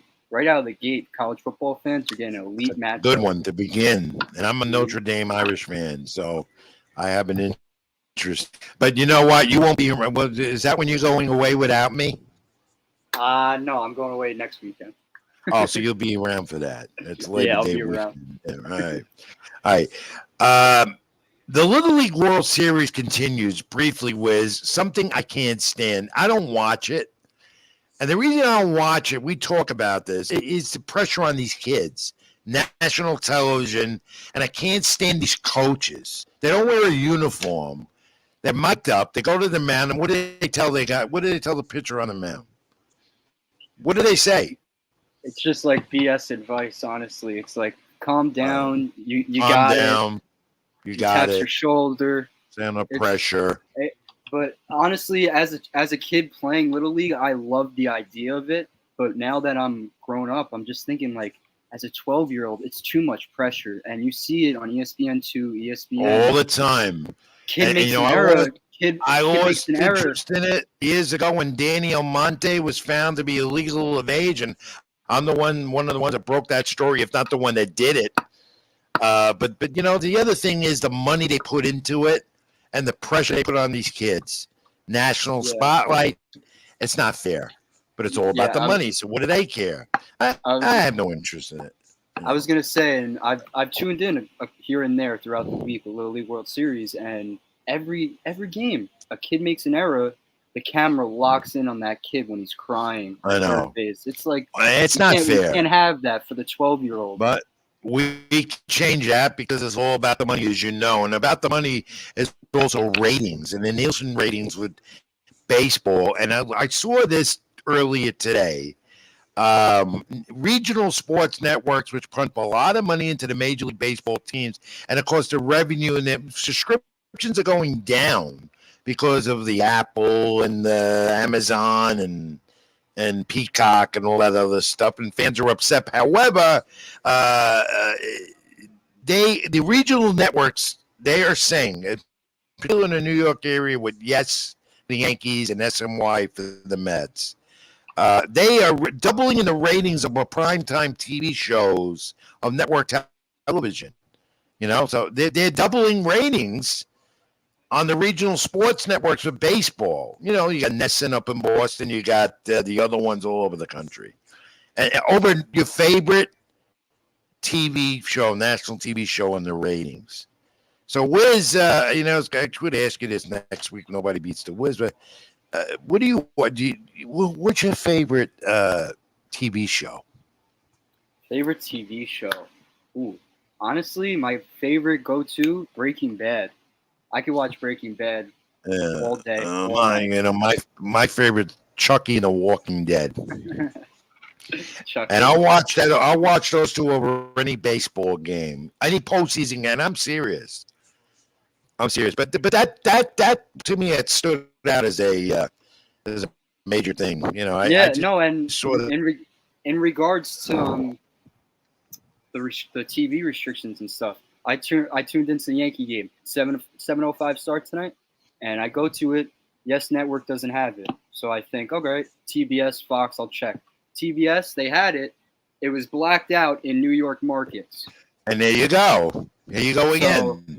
So all those Yankee fans in New York missed out about on the money. You got to go on the radio. But look, Yankee fans better than watching anyway. They lost again. So, all right. I'm gonna. I'm getting this. Look, I'm at City Field the other day. They give giveaways out, and they give it to the media. And I got this: the Ron Darling bobblehead. Where is it, Cal? Yeah, you know what? I'm not a Ron Darling fan. There's a history with me and him as well. Seems like I have a history with everyone. All right, but that's not. That's yours. I'm not. I don't want it. I just thought I'd show it because I wanted you to see it. Because I may not see you. We're supposed to see each other a lot in the next few days, but knowing you'll go to a barbecue without me, and I won't see you. So anyway. Well, tomorrow, Yankee Stadium, Rays Yankees will be there. But Speaking of that, I have breaking news actually, and in regards to Braves, Michael Harris signed an 8-year deal extension. If completed with Braves, it's expected for about $72 million. This kid's 21 years old. Well, the Braves are smart. They're signing all the young guys to long-term deals. They know what they got there in Atlanta, and they don't have the budget that the Mets have and Steve Cohen, the owner. But they do. There's Harris, and they did that with who'd they do that with last week? They did it with Riley last week. Riley, yeah. Ozzy Albies a few years back.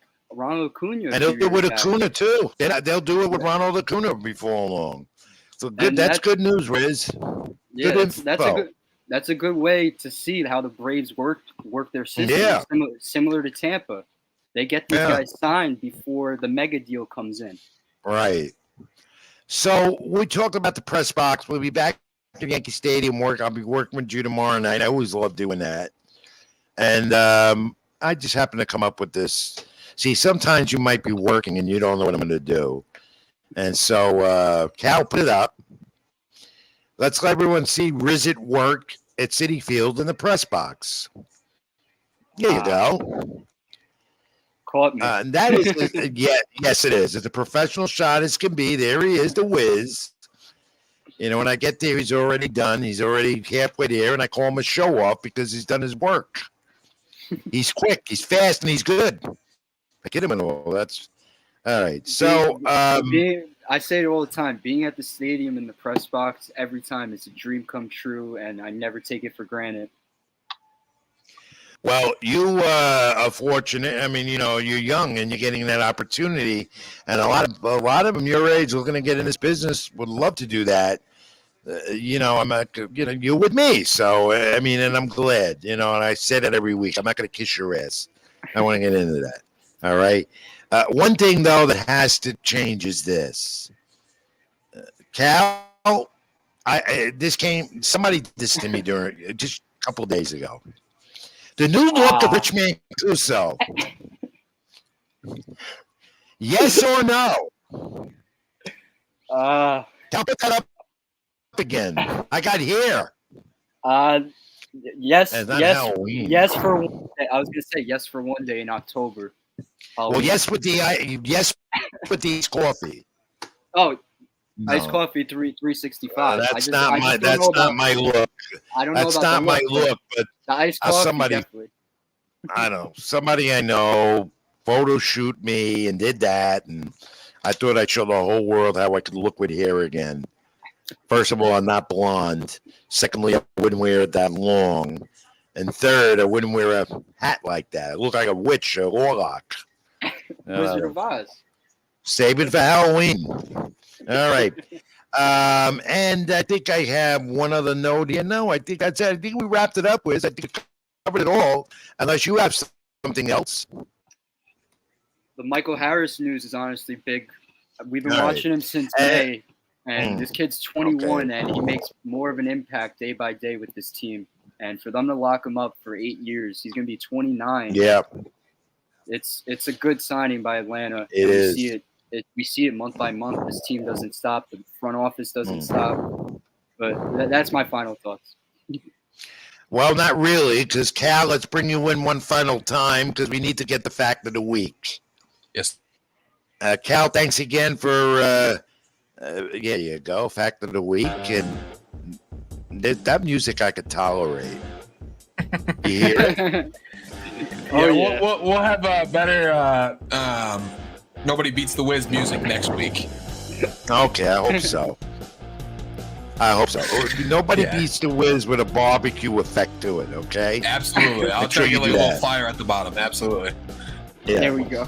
Well, Thanks for all the fact work, of the week. Well, he's not gone yet. He's got to try and take a crack at the answer. I do. Nobody got it. And the Aaron Judge bobblehead is still here. But here we go. We talked about more pitching players in baseball than ever before. Pitching now. The average has been 61 used by teams. Last night, caused the Mets' Darren Ruff 2 scoreless innings, set a Mets record for a position player coming on the mound. Only 19 pitches for a team have won 19 pitches only for a team during a year.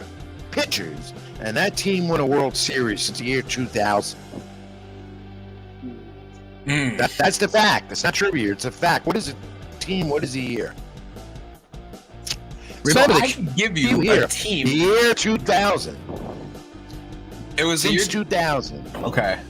I can give you a team. I can't give you a year, but I'm just going to throw out the Philadelphia Phillies. No. Okay. How about you, Wiz? So I'm going to Nice go. strike, Al. I figured. I'm going to go one of those Giants teams. I'll go 2010 Giants. Ooh. Oh, he got it! Let's go! Back to the week, Oh, baby. my God! We got it! It's all good. It is all Fact good. of the week finally answered after 2 months. With the music going. With the Wow. music. That's what it is. Oh, Wiz! Oh, Round he of applause. Yes, got the fact of the week. Now, honest, did you look it up? No, I did not look it up. I immediately thought of What made you come to that answer? Bumgarner's dominance in the postseason, and I knew he did what he did against Kansas City. I believe 2014. I didn't want to guess 2014. I can't believe that the Wiz got the fact of the week, which means one thing now. You don't get the Aaron Judge bobblehead, but you're going to get the Ron Darling one anyway.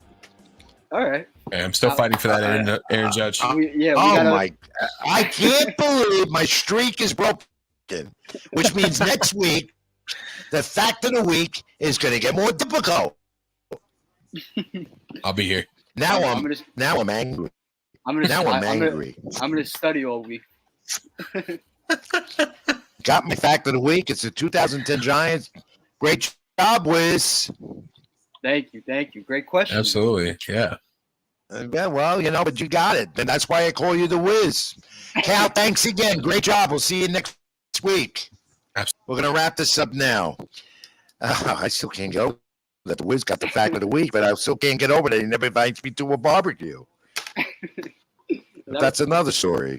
Anyway, great show. Great show. Thank you. Great 2 hours of moment. Once again, thank Cal. Thank everyone for tuning and watching. Don't forget, like, comment, and subscribe on the SLG Network, Sports with Rich, every Tuesday night live, 10 p.m. here. Also, my YouTube channel, Rich Mancuso. I encourage you to leave comments and subscribe, like, comment, and subscribe. And we want to thank a great guest we had on earlier, Nick Rolnick, a performance coach and rehab and everything else. Learned a lot from him. That was great having him on for about a half hour. We'll get him again. Next week, back at you, 10 p.m. live here, 9 p.m., 8 p.m. 8 p.m. 8 p.m. New time, 8 to 10 p.m. on the SLG Network.